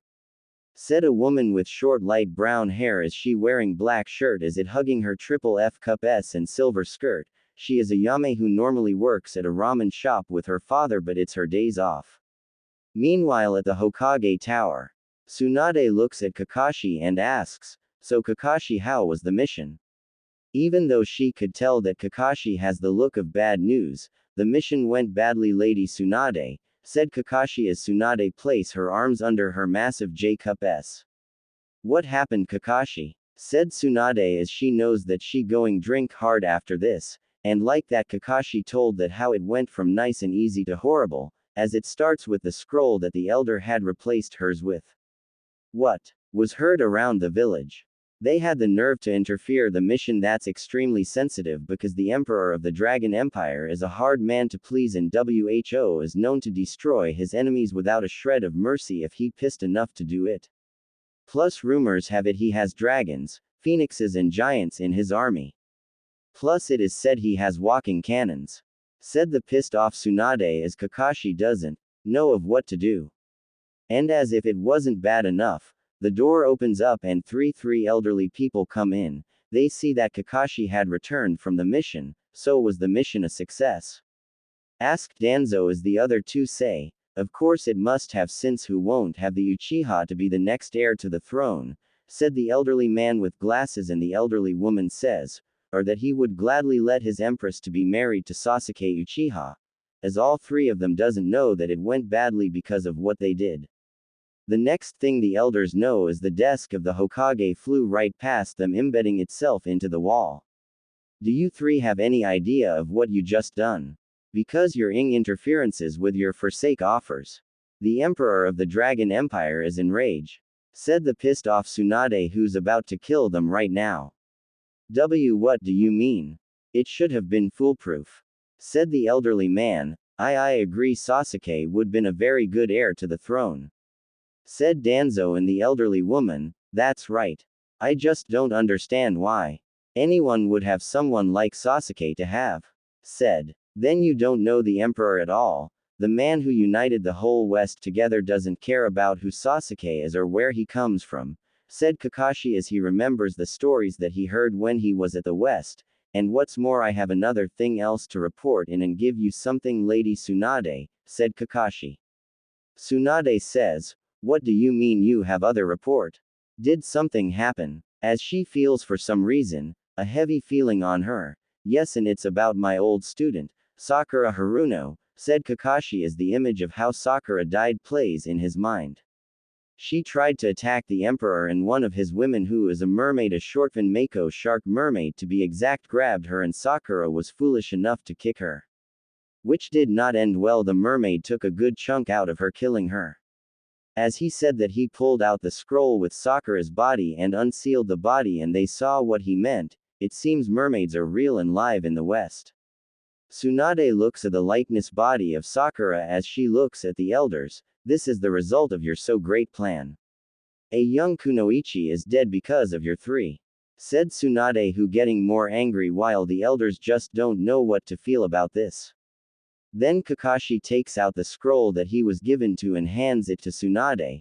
This what I was told to give this to you, said Kakashi, and Tsunade grabs it. Tsunade unrolls the scroll and sees a seal, and she unseals a shell with instructions. She reads the instructions, then she presses a button and a message begins to play. Greetings Hokage, if you are listening to this, then the ninja I gave the scroll to has done his job and gave it to you. Now down to business. Thanks to your idiot elders, they have brought war to your land because they think that they can order me an emperor and someone who is not even under their command. Let me put it this way, I am in charge of my empire, I choose my heir, no one else. You have just brought a dragon's rage down on all of you. Prepare to hear the dragon's roar. Now another thing, this message has written itself on another piece of paper because this will blow itself up. So yours truly, the Emperor of the Dragon Empire, have a nice day cause it will be your last. At that, Tsunade opened the window and threw the shell out, and it exploded in the air with a resounding boom, and everyone near the explosion had ducked by the sound of it. Once it was over, Tsunade looks out of the window, then to the elders with a look of absolute horror and anger. I want you three out, said Tsunade in a low-tone voice. We have the right to be here, said the elderly man, but then Tsunade snaps, you get the out of here. Because you three we at war with the Empire, yelled Tsunade as she's no mood to hear any back talk from them, so she throws them out of the room. She goes back to her seat and is not happy at all. Kakashi, can you tell me what kind of women the Emperor has and who the Empress is, please? And Kakashi says that he couldn't tell who was the Empresses at all, but he did informs her of the woman he had seen with the Emperor. I see. Kakashi, you are dismissed, and tell everyone, and I do mean everyone, not to disturb me, even Shizune, said Tsunade as Kakashi says, you understood, and he leaves the room. And once the door is closed, Tsunade gets up and locks it, then goes toward her stash of sake and other alcohol, cause she doesn't know how to tell everyone that war is coming, and it's coming in a form of a dragon. Somewhere in Konoha. Wait, Sakura is dead, by some shark mermaid lady, said a girl with long platinum blonde hair as she takes it in a long pony as a bang covering her right eye slightly, as her eyes are light blue, as she wearing a purple short shirt that's covering on her chest, which is double F, and purple skirt. Her name is Ino Yamanaka. Yeah, no kidding. Who would have thought, but then again she kinda had it coming for trying attack a emperor of an empire after all because she didn't approve of what the women are wearing since they were okay wearing them, said a girl with brown as she has it in a bun hairstyle as she wearing white Chinese style shirt as it hiding her chest and red pants. Her name is Tenten. And other girl in the group is she has long ink blue hair and white eyes. Is she wearing a heavily jacket of lavender and white? Is it hiding her figure and blue pants? Her name is Hinata Hyuga and she's thinking, good riddance if you ask me, as she says, what's going to happen now? As she worried. That is question that's all of us are wondering about, hearing of what happened, we can only it doesn't start a war, said a guy who wearing a jacket with a hood which he has it on and a shirt with a tail collar is it covering his mouth and he's wearing dark sunglasses, he is Shino. Shikamaru says, I hope so too but that's not the only thing, I saw Tamari there, I don't know why but she's was there with the emperor, maybe she's working on a getting an alliance for Suna, and that's why she hasn't sent me any messages for the past year, as he thinks that's the case but then. Or maybe she's sleeping with him, said a guy with pale skin as he wearing short black and gray jacket with red straps, and he doesn't show much emotion when he said that, and Shikamaru snaps at Sai. There's no way she would do that. This is Tamari we're talking about. She won't spread her legs for something like that for getting an alliance. Said Shikamaru. Well it might be a possibility, think about it Shikamaru, she stopped sending you messages for a year now, and she might even marry him for an alliance, said Tenten as everyone agreed to that. And this makes Shikamaru angry cause he knows that Tamari won't do that, would she? Time skip. At the Dragon Empire, night time. In the palace of the Emperor, there's an intense moment between Naruto and Shiarly in the Emperor's bedroom. Starts. In this room that belongs to Naruto, there lays a bed that's much more bigger than a king-size beds, as 10 or more people could be on it, and right now on this bed, Naruto and Shiarly are on it as both making out intensely with Shiarly blushing badly as she looking toward Naruto as both of them are. And what's more, Shiarly seems to be have legs, human legs, how is that even possible? The answer is very simple, thought the teaching of Kokura who had taught it to mermaids who wanted to live on land without any problems at all and instead of flippers at his feet. And Shiarly's has long wounder legs and right now, Naruto stops kissing her and starts ing her neck which makes Shiarly s loudly with a darker blush on her. As he gropes Shiarly's s making her s louder, why yes like that keep going Naruto-kun, said Shiarly who blushing more. Naruto moves his right hand onto Shiarly's large as he says, I love how soft your feels Shiarly, now then before the main event starts, which one of your tight holes should I first? Your wonderful tight or you're always teasing large that would make want to you on the spot, Shiarly. Said Naruto who is twisting Shiarly's on her left lightly, making her louder than before. I love the way your hands feel on my skin my love, said Shiarly as she-ing louder as she talks away, please my first. It miss your massive badly.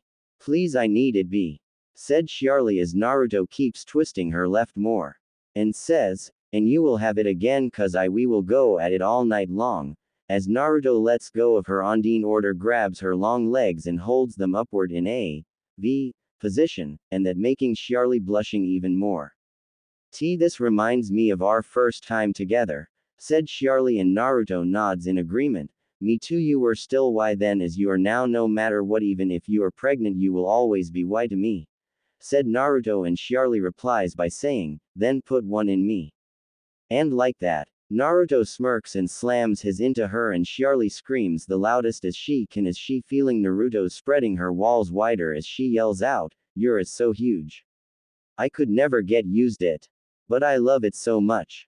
Please my with it. Me so that I could get your baby Naruto-kun.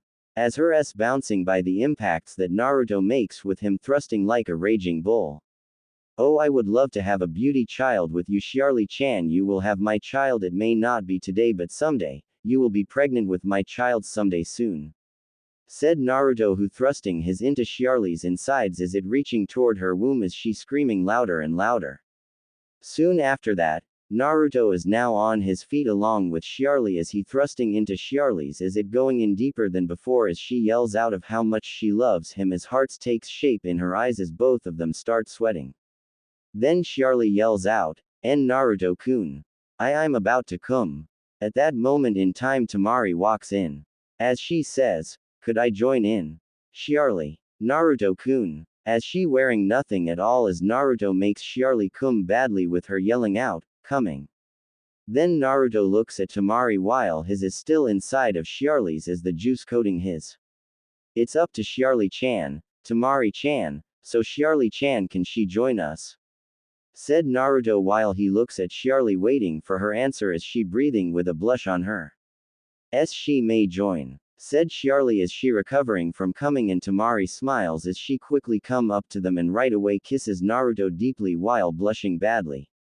Naruto then grabs her by her side while kissing her and starts thrusting into Shiarly's again and Shiarly starts screaming loudly again. 30 minutes later. Tamari lays herself down onto Naruto's as it now pushing against her which it's hardcore wet, as she sees Naruto ing Shiarly's like crazy as Naruto holding onto her legs with her ing loudly with a blush as she rubbing her own s since it's too much for her, this is wonderful. Keep ing my like that. Said Shiarly who's losing it as she ing. Upon seeing that, Tamari decides to ride Naruto's by slamming onto his as it went all the way in with her screaming loudly as she comes on the spot with yelling out, coming. And starts moving her hips as Naruto's going in and out of her. An hour later, Naruto is ing into Shiarly's while Shiarly herself is eating up of Tamari's who is ing like crazy while having her hands on her head, oh Kami. It's too much. I'm going to come. Said Tamari as she ing louder as Shiarly ing Tamari's deeper than before while blushing badly. 2 hours later. Now Tamari is on top of Shiarly as both of them making out while blushing badly with their s rubbing onto each other as their pussies being thrusted by Naruto who is enjoying watching them making out while they hold each other's hands. I'm surrounded by beautiful goddesses. And I love it. Said Naruto who keeps on slamming his between the two. 4 hours later. Both Tamari and Shiarly are screaming at the top of their lung as they riding to Naruto because the other one is a shadow clone as they moving their hips with they hands on the back of their heads as the s of two Naruto are inside of they asses with Naruto laying down and enjoying this, so good. Are you enjoying this Naruto-kun? Yelled both women as they going more and more crazy. Very much. Said Naruto along with his clone are laying down with Tamari and Shiarly keeps moving they hips more than before. Until both Naruto and his clone unleash they load of cum into there as both scream loudly while they cum as well, coming, they feel they inside are getting filled up with Naruto's cum. Over time skip an hour later. Naruto is laying down on his bed as he being hold onto by Tamari on his left and Shiarly to his right as he says, that was amazing, but now time to sleep, cause I have a war to prepare for. As he falls asleep. It's noon and right now at the palace of the empire, there's a meeting being held. Naruto and the leaders in his empire are in the meeting room. Today I have some announcements. First, please welcome Amazon Lily to the empire. When he said that, people cheered and Han stood up and bowed. The next thing on the list is war is coming. Konoha's elders have tried to pull some shit and I have the list. As Naruto read the list, more and more people started chanting, war, and here it is, the scroll that holds their demands, said Naruto as he throws the scroll that the Konoha group left behind, and so each of them read it. They become furious about it. Now then, on to the last one of the announcements. Riku, my old friend, you're going to have another grandkid, said Naruto. And the king of Dressrosa heard this, he was shocked, then he had a very bright smile with tears falling down. Another reason why I called you here is there are some people in Konoha I do care about, they are my friends, they are to be left alone. Now Konoha has thrown the first punch doing that, but they have already lost someone, one of them that came for the alliance talks has died. She tried to hit me but Shiarly stopped but made a mistake of kicking her face. And that just made Shiarly angry and took a bit out of her. Now we are going to war. Are you with me? Said Naruto waiting for the answers. The first one to stood up as he says, you helped me through my time of imprisonment because I had stand up to the overlord were killing the people of my home village, so I'm with you. Said a man who has brown hair with a scar across his face standing in 6 feet 2, wearing with black shirt with camo pants and combat boots, his name is Damien. As one by one stand up as they yelling out, I'm with you, a man with red hair with a 3 scar on his eye as he losing a arm, I'm with ya lad, Me and my boys will do anything for you after you saved us from that pet beast of that belonged to bastard overlord of the sea, said as his name is Shanks aka red-haired Shanks. You helped me see true justice to the world and stopped the undying hatred between of the pirates and marines as well the hatred between humans and Fizmen alike and saving me from the corruption within me, count me in as well. Said a tall man with a scar on his neck as his name is Akainu. As a towering man with a beard of white stands up and says, you saved my life and got me back to good health, you even dealt with Teach, I will follow you to battle even into the pits of hell itself, said the man known as Whitebeard. A man named Kaido says who is way bigger than Whitebeard, you showed me that there's more to life than trying find a way die, you taught me that I can live my to the fullest I will follow you and bring down anything that gets in your way. Naruto smiled hearing that everyone supports him in this war and says, remember if someone surrenders capture them don't kill them we might have some as for them, and if you guys had happened to found some busty beauties well bring them to my tent, and soon I am sending a list with names and faces to all of you to keep them alive but I want no one in the red light district to be harmed of anything they watch out for each other hell that is where I grew up so I will give them new homes when it's over, and yes even Sasuke is one of them. I want see his reaction from learning that his twin is my wife. Now when you return home gather some of your armies and the giants I think we will need them so prepare for war. He shouted that last part with raising his fist to the sky and his allies did the same some raised weapons cheering for war. And once that was over with, Naruto informs them that they will leaving within a month, and they agreed to it as they know there will be hell for Konoha. With that the meeting was over and everyone began leaving the room but not without telling Naruto, congrats, of him becoming a father. Until the only ones are Naruto, Boa-han, Salvarla and King Riku, Reiju as they come up to him and Salvarla who is a woman with long silver hair as she wearing army-style uniform is it hugging her massive double is, Your Highness, should I inform both Sunas and Haru no Kuni's leaders? Asked Selvaria. Yes tell them, said Naruto as King Riku hugs him tightly, thank you for making my daughter Viola so happy. Said King Riku with Naruto, you're welcome and I will keep doing so. Said as King Riku as he says, because if you didn't, you would be a dead man, and like that he leaves the room. Reiju with her pink hair as she wearing a white shirt with 66 on it as it hugging her double GS with pink pants as she says, when will it be my turn Naruto-kun, said Reiju who lay against Naruto. Naruto grabs Heron Shies and he says to her, tonight my bed I will claim you as mine and Selvaria-chan will join us. They both blushed upon hearing that. And so both of them leave while waving toward Naruto as they looking forward tonight. Bodhan comes up to Naruto as she has something to ask him. Naruto, I have something to ask you, said Han as Naruto looks at her and says, sure what is it? So Han tells him what's going on, with that which is that she has been feeling odd lately and it all started a day after he and her had for the first time, and she doesn't understand why. Naruto smiles at her and says, I'm guessing you don't know about the effects of being pregnant Han, as Hanok is shocked about it and says, I thought that bird is where babies come from. As Naruto laughs a bit as he now has to give her the talk of where babies truly comes from. But first he has to call a man named Frankie, who is one of the head builders, I need to ask him on the states of the new weapons, said Naruto. With Konoha at this time, outside of the Hokage Tower.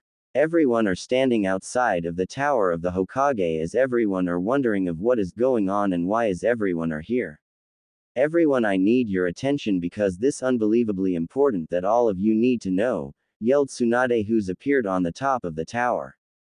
And everyone began to wonder anew as Tsunade yells out, with a heavy heart is that I have to tell that war is coming. I fear the worst of that we will be facing the Dragon Empire because the mistakes of old fools that we have to pay the price. Said Tsunade. Everyone is in shock finding out that they are going to war with the Dragon Empire. As Tsunade. So we need to be prepared but I fear that won't be enough, said Tsunade. We have no allies to help us fight the Empire we are fighting an enemy with top technology and probably have giants on their side.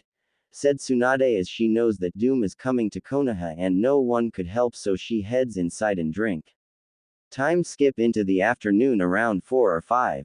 Tsunade is looking out the window to view the village on her chair with a bottle in hand. She keeps looking out until she hears, "So I heard of what is going to happen," said a voice of a man, as he hears a long white hair with stripes as he wearing green short shirt kimono and matching pants, under which he wore mesh armor that is visible at his wrists and ankles. He also wore hand guards, a black belt, traditional Japanese wooden sandals, and a red haori with 2 yellow circles on each side. He often carried a large scroll on his back, and had a tattoo on his left palm, and he wore a horned forehead protector with the kanji for oil. He is Jiraiya, who is a Sanin and Tsunade's old teammate back in they days. "That's right, Jiraiya," said Tsunade as she takes a big slip of her bottom of sake and asked for, "Did you found any trace of Naruto?" "Please, I need somewhat good news," said Tsunade, who is getting drunk by the sake. "I am sorry, Haim, it is like he vanished off the face of the earth, I can't find him. But I think he might be hiding real well." "I'm sorry, Haim," said Jiraiya. "Sigh, I don't blame him since their bind former civilians councils place him to death, but you and me both know that he's alive since his body wasn't at the scene where we found their dead Chunins and the broken headband that belonged to Naruto," said Tsunade, who takes a swig from her bottle again. "Haim, my search for Naruto will be on hold because I'm going to the Empire and out they plans," said Jiraiya, and from hearing that, Tsunade drops her bottle and says, "No, I forbid it. They will kill you on the spot," said Tsunade. "Haim, if I don't, then we don't know what to expect. I have to do this. You can't stop me, Haim, I have to find out what they got," said Jiraiya, who right away leaves the room through the window before Tsunade could say anything to stop him. Back at the Dragon Empire hangar, Naruto is talking toward a man with light blue as he wearing only a shirt and underwear. "So Frankie, how are the all-terrain tanks coming along?" "They have been tested, yet we need them for the war." "They are coming along super." "Yes, they have been tested, they can carry about 50 soldiers and the gunships can carry them. The tank's treads will hold onto a mountain at any angle degree. The treads will also change while they are on water, so they can be used on the seas, land, mountains, desert and any other terrain we can think up. They run on that power you discovered." "That is powerful," explained Frankie, the shipwright for the Straw Hats. Naruto nods. "How many do we have right now?" "We have about 50 units and more on the way," said Frankie. With that, Naruto smiled more. "That's good. Now then, I will leave you to your work then, Frankie." "Oh, and Frankie, don't forget the secret project, the next step of terrain weapons," said Naruto as he leaves the hangar. 3 hours later, Naruto's bedroom. Naruto is on his bed as he waiting for Reiju and Solaria to enter his room, which they did as the door opens by them and walk in the room, both wearing see-through nightgowns. Selvaria's is black and Reiju's is pink. "Sorry for taking you waiting, Naruto-kun," said Reiju as she and Selvaria see that Naruto isn't wearing anything, and Naruto says, "It's okay, now then let the fun begin," with a smile as both ladies walk up to him and get on his bed. Starts. But both of them stop at Naruto's as they thinking, "Such massive, it looks that it belongs to a horse," they began ing Naruto's while blushing badly. And Naruto is enjoying the feeling of them ing his. "You two are very good at this, it's like that this isn't your first blowjob," say Naruto. Then both of them have they s covering Naruto's with them and he's loving just how soft the s are. "Maybe it is," say Reiju, and Selvaria says, "Maybe it isn't," as they keep rubbing their s onto Naruto's, leaving only some of his uncovered. Reiju seeing Naruto's, so she lays on over and starts ing on it as Selvaria says, "I want it in me so badly," as she is rubbing her s onto Naruto's more, with Reiju ing it while looking at Naruto with a blush on her. An hour later, Reiju's and Selvaria's mouth and s are covered in Naruto's cum after making him shot a few loads, so right now Naruto is standing up as he has Selvaria by holding her legs with her lower half down onto the bed as she feels Naruto's rubbing between her, and which is making her blushing like crazy. "He's teasing me so much as he deciding which one of my holes to even, I'm a virgin on both of them," But with that massive rod would break in me either my or my fat ass, said the thoughts of Selvaria with Naruto keeps rubbing between holes with his. I can't decide. Selvaria, I want you to beg which hole to be ed by my, said Naruto as he waits for her. Please my claim it is yours please, begged Selvaria as she would shake her other half if it wasn't being held by Naruto, and Naruto smirks widely, so he thrusts his into her. With her screaming loudly as blood is flowing out of her as it drips onto the bed. While this is happening, Reiju is watching them as she fingering her with her fingers while blushing badly. It's so big. It is filling up my inside like a glove, yelled Selvaria with her eyes slowly rolling upward, with Naruto thrusting into her more hard and rough. Then Naruto lifts her up and he grabs her by her arms as he now standing up while carrying Selvaria while thrusting his into her more and more with her yelling out, please destroy any chances with other man. I want no one else but you after this Naruto-kun. As she now completely lost her mind. A few hours later, Naruto comes into Selvaria's, filling her womb up with his cum as she comes while screaming her heart out, coming. As Naruto is grabbing Haranding on both of her s, Naruto lets go of her s and says, that's amazing Selvaria-chan, now take a break, as it now Reiju-chan's turn, who turns to her. Reiju jumps at Naruto wrapping her arms around his neck and her legs around his waist and starts to kiss. Naruto has his hands on her and he smacks her as then grabs her. And Naruto starts ing her neck, which is Reiju's weak spot, with her ing like crazy while blushing fiercely, and gets one of his hands off of her and onto her, which makes her s louder than before. After 20 minutes, Naruto now has Reiju bend over on the bed on her feet as well, Naruto with him behind her and his is between her bubble with her blushing way more than before.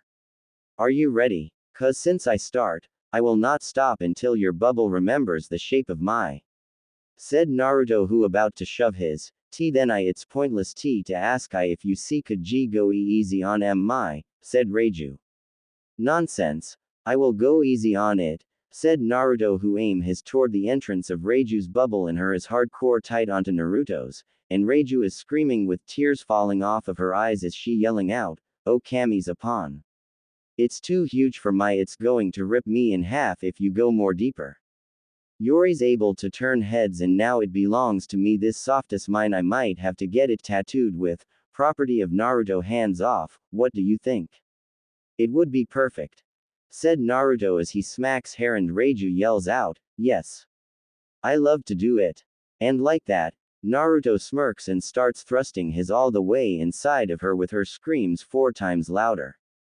And like that, a 5 hours of anal begins with Reiju screaming at the top of her lungs while Naruto making her cum like crazy as he's not planning to stop at all anytime soon. A whole night of later over. Naruto is putting his robe since he's going to take a bath, but before he goes, he looks upon Selvaria and Reiju who both are laying on his bed with they hanging high as cum of Naruto's are dripping both of their and with the look of silly on them. I love my life. I'm the emperor and surrounded by gorgeous goddess in mortal skin, and like that he's went to take a bath, as he wonders who will he encounter there. A week later, Jiraiya appeared on the roof of the palace of the Dragon Empire and it was a pain for him cause there's tons of guards around the whole city, so he had to stay in the shadows as the best as he could. Alright, I go in, get the plans of the empire and make a run for it with them, like that Konoha would have a fighting chance. I just hope that I don't find any surprises here, said the thoughts of Jiraiya who cuts the windows but makes sure that it doesn't fall down breaks as it would seriously alerted everyone. So he makes his entrance big enough him to get in and out without any problems, so he went in quietly, as he looking around carefully while walking. As he keeps going, he hears something down the hallway that he's at, he hears a Spanish guitar and heels clacking on the ground, so the more he gets closer to it, the more louder it became. Until he appears the door and he opens just a bit, and sees which it would cause him have a nosebleed. He was seeing a lot of women in bikinis and 2 were sitting on thrones and the middle was empty and panels in the floor were open and there's water in it with 8 women and one of them is tall in that water and 3 dragons in the room.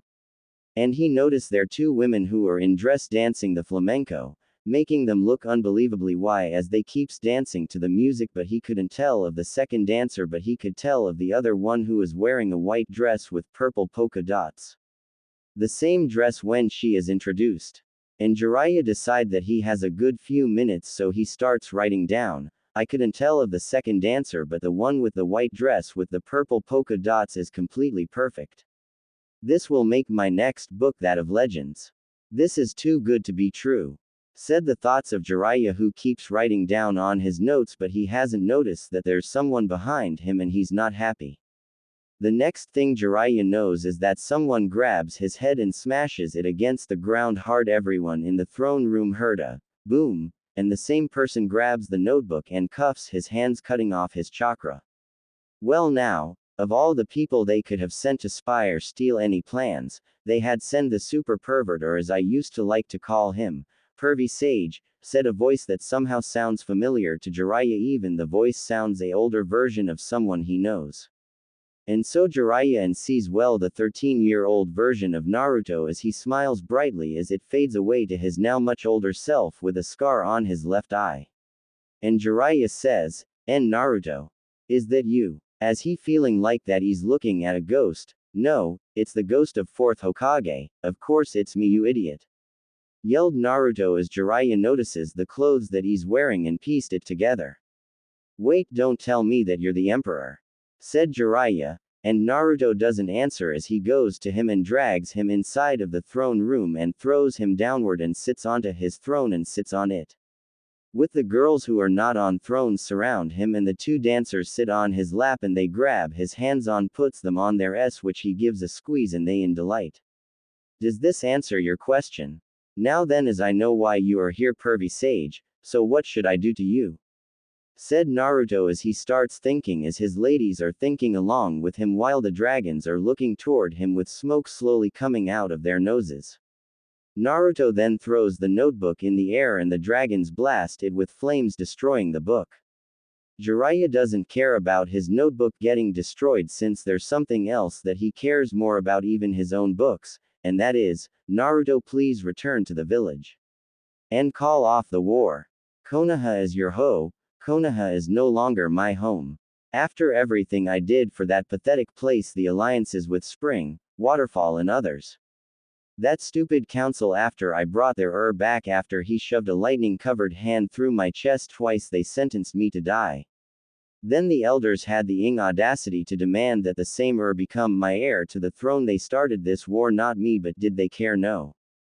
Naruto ranted, and as it was going on his whisker marks got darker and he was becoming more feral until Viola, Tamari and Shiarly kissed him too on the cheeks and Viola on the mouth, calming him down. And once he calmed down, he looked at all of his girls with love in his eyes. Plus, why would I want to go back? I am living in the lap of luxury. I am rich as hell, the love of these women, even if 8 are mermaids. I am surrounded by every pervert's dream, much like you, and I love my life. I love my women who are goddesses from the heavens, and they are to be my wives, who if you put in your book I will castrate you with a very rusty knife with rotten juice. Hell, I will kill anyone who spies on them or just cut out their eyes. So I ask again, why should I go back to Konoha? Soon the women there will be mine, and the people of the red light district will have better lives. Explained Naruto. But Naruto didn't let him say anything. By, you know what? I don't care, but however, since you saw my face and letting you leave would ruin the big surprise that I have planned for Konoha, so I will imprison you, but small won't do. Well, not on you, since you are a Sanin after all, so why not have you go something that's fitting someone of your states? By that I mean you being a super pervert. Yes, I will send you to that place, Okama Island. And upon hearing that, all Naruto's ladies gasp at it. No, Naruto-kun, he won't able to last a day there. Said one of them, as they think that it's too much, but then again. Girls, he peeps on women in the hot springs and uses them in his perverted book and makes millions on them, with none of them ever get paid. Plus his chakra will be sealed, said Naruto as Jiraiya, who wondering about this Okama Island place is, and why are they making it sound so bad. And like that all the ladies agreed, and Naruto calls his guards and informs him of where Jiraiya is going, as well placing the chakra block seals on his back, as one of the guards say, "You poor unfortunate bastard, you better have any photos on you cause you will be in hell, said the guard. As Jiraiya gets drags away, he yells out to Naruto, wait Naruto, don't do this. Think about the third. He won't want you to do this. And like that the doors gets closed away as Jiraiya is off toward where his fate is sealed. Then the throne room doors open again, but this time there are women walking in. Musubi, who has a brown hair with small ponytail and she's huge double G's, is she wearing a light pink bikini with some kind of a bird with yin and yang symbol under it. Tsukiyomi, as she has long blonde hair and wearing a black bikini as it holding her massive double HS, but she has a bit of a anger look on her. Mai, who has long brown hair and wearing a red bikini to show off her G-cup S. Chun-Li, who has brown hair as she has bum hairstyle, is she wearing blue bikini as she has FS but her very huge and very thick thugs. Tai Li, who has dark brown hair as she's very cheerful as she jumping around, as she has a nice figure with double FS along with white with bit of pink bikin. Yu, as she has black hair and she makes it short and is double F with dark green bikini. Suki, with short brown hair and wearing a light green bikini to show off her double ES. Jewelry, Bonnie, with long pink hair as she wearing white bikini top and brown bottom as the bikini is holding her triple ES. Mia, who is smiling as she and the others are going to have a good time as she has long light purple hair and wearing her light purple bikini to show off her ES. Paula has puffy blue hair as she wearing dark brown bikini with her double FS bouncing for each step she takes. Domino, with her long, wavy blonde hair, and a pair of sunglasses as she wearing her white bikini top and black bottom and her S or double E. Koala, who has short orange hair as she massive double HS as she wearing a dark orange bikini as she waving toward Robin, who waves back. Yoruichi, as she dark skin and dark hair as she's nothing at all as her double GS bouncing lovely. Tia Harabel, with short blonde hair and blue marks on her cheek as she wearing white bikini to hold back her double IS. Kukaku, with black spiky hair as she wearing red bikini as her I-cup S bounce as she walks in a fake arm. Unohana, with a long back hair and she has it double braid in front of her as she wearing a one-piece bikini as it hugging her double HS as she smiling. Azane is a tall woman with silver hair and huge double IS as she wearing a very wide bikini that in fact Unohana picked out for her as she saying to herself, this is too much for me, with a dark blush on her. Koyuki, with her smooth black and blue eyes, is wearing a light gray bikini as she has S size of G. Irene, who is the mother of Urza Scalet, with her long red hair is she wearing crimson red two-piece bikini as her double JS bouncing like crazy. Lucy, with her midway blonde as she wearing a white with pink flowers on as she has large double GS.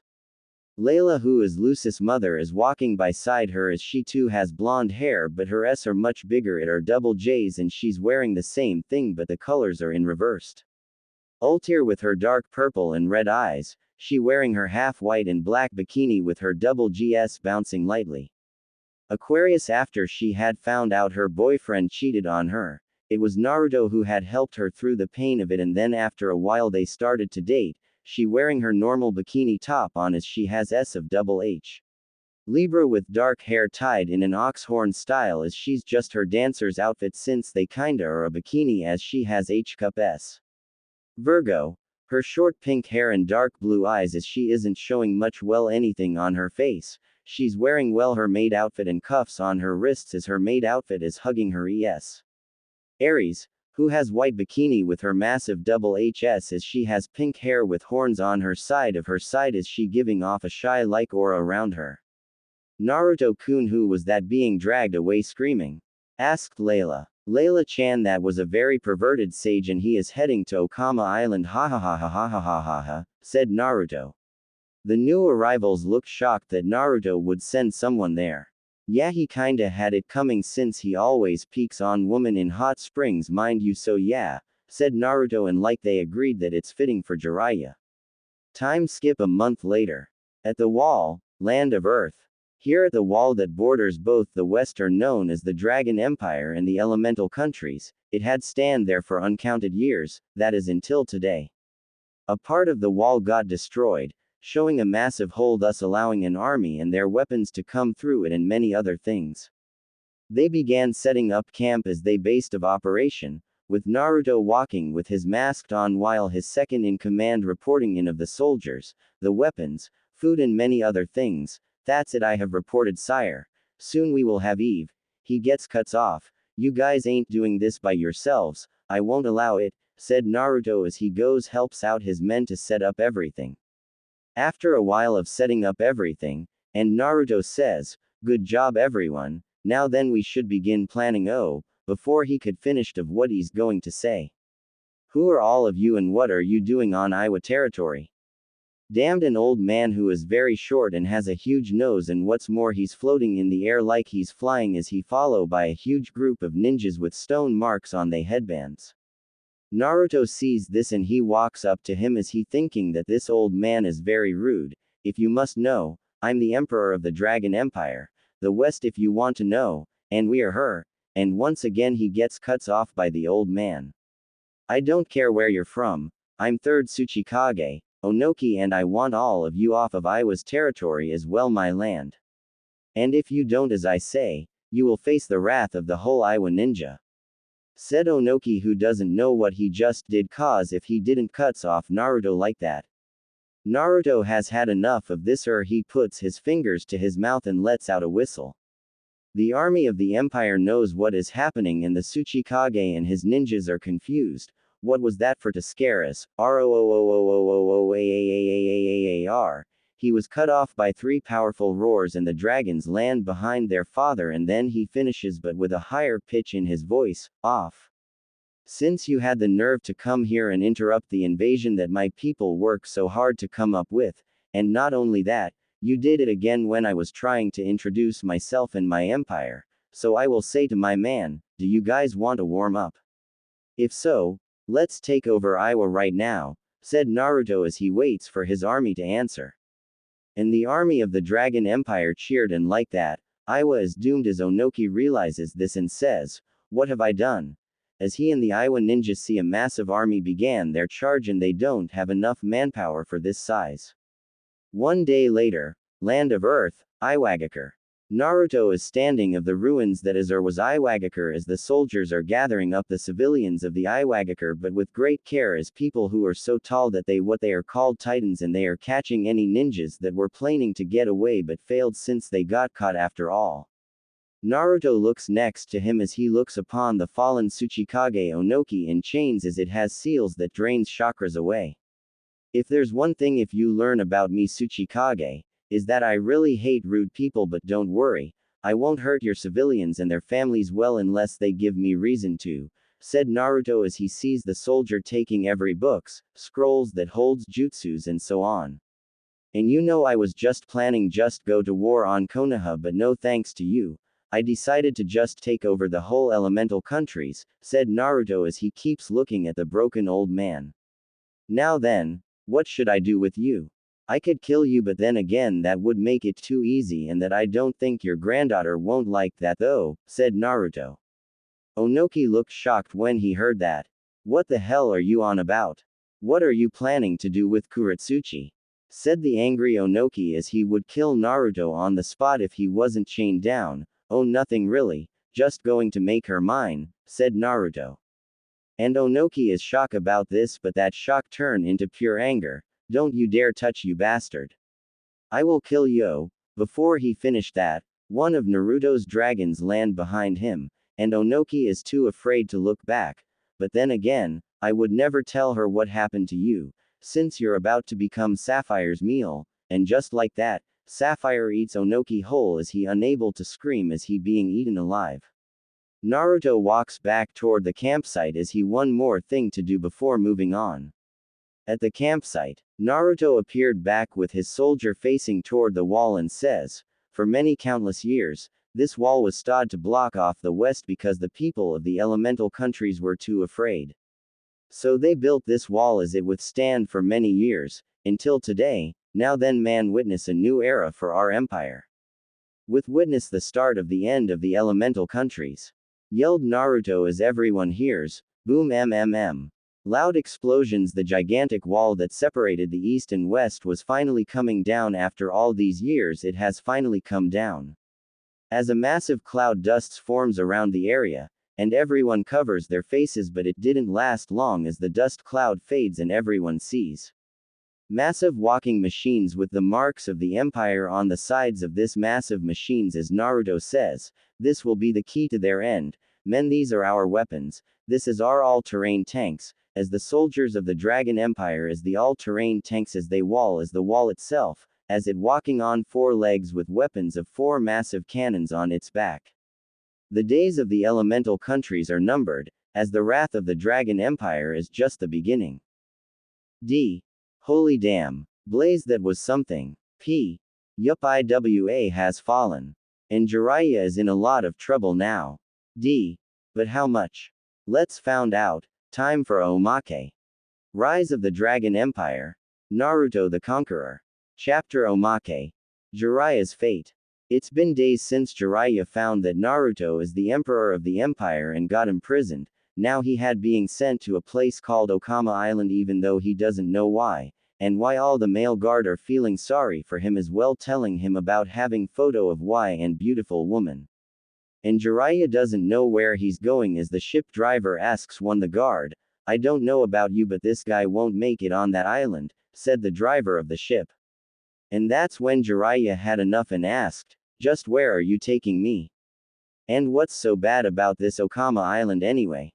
Said Jiraiya. The helmsman looks at him and says, you will see.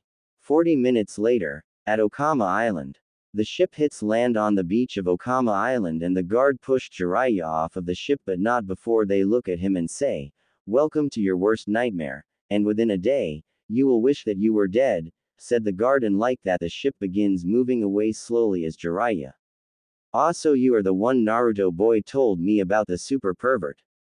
Well, welcome to Okama Island, said a voice in Jiraiya, and sees a tall person, who seems to be wearing woman's clothing and has a huge face and purple hair with eyeshadow and has a skull tattoo on his chest, and his name is, I'm Emporio Ivankov, the king of Okama Island, said as he goes into a pose, and Jiraiya is looked up confused about this.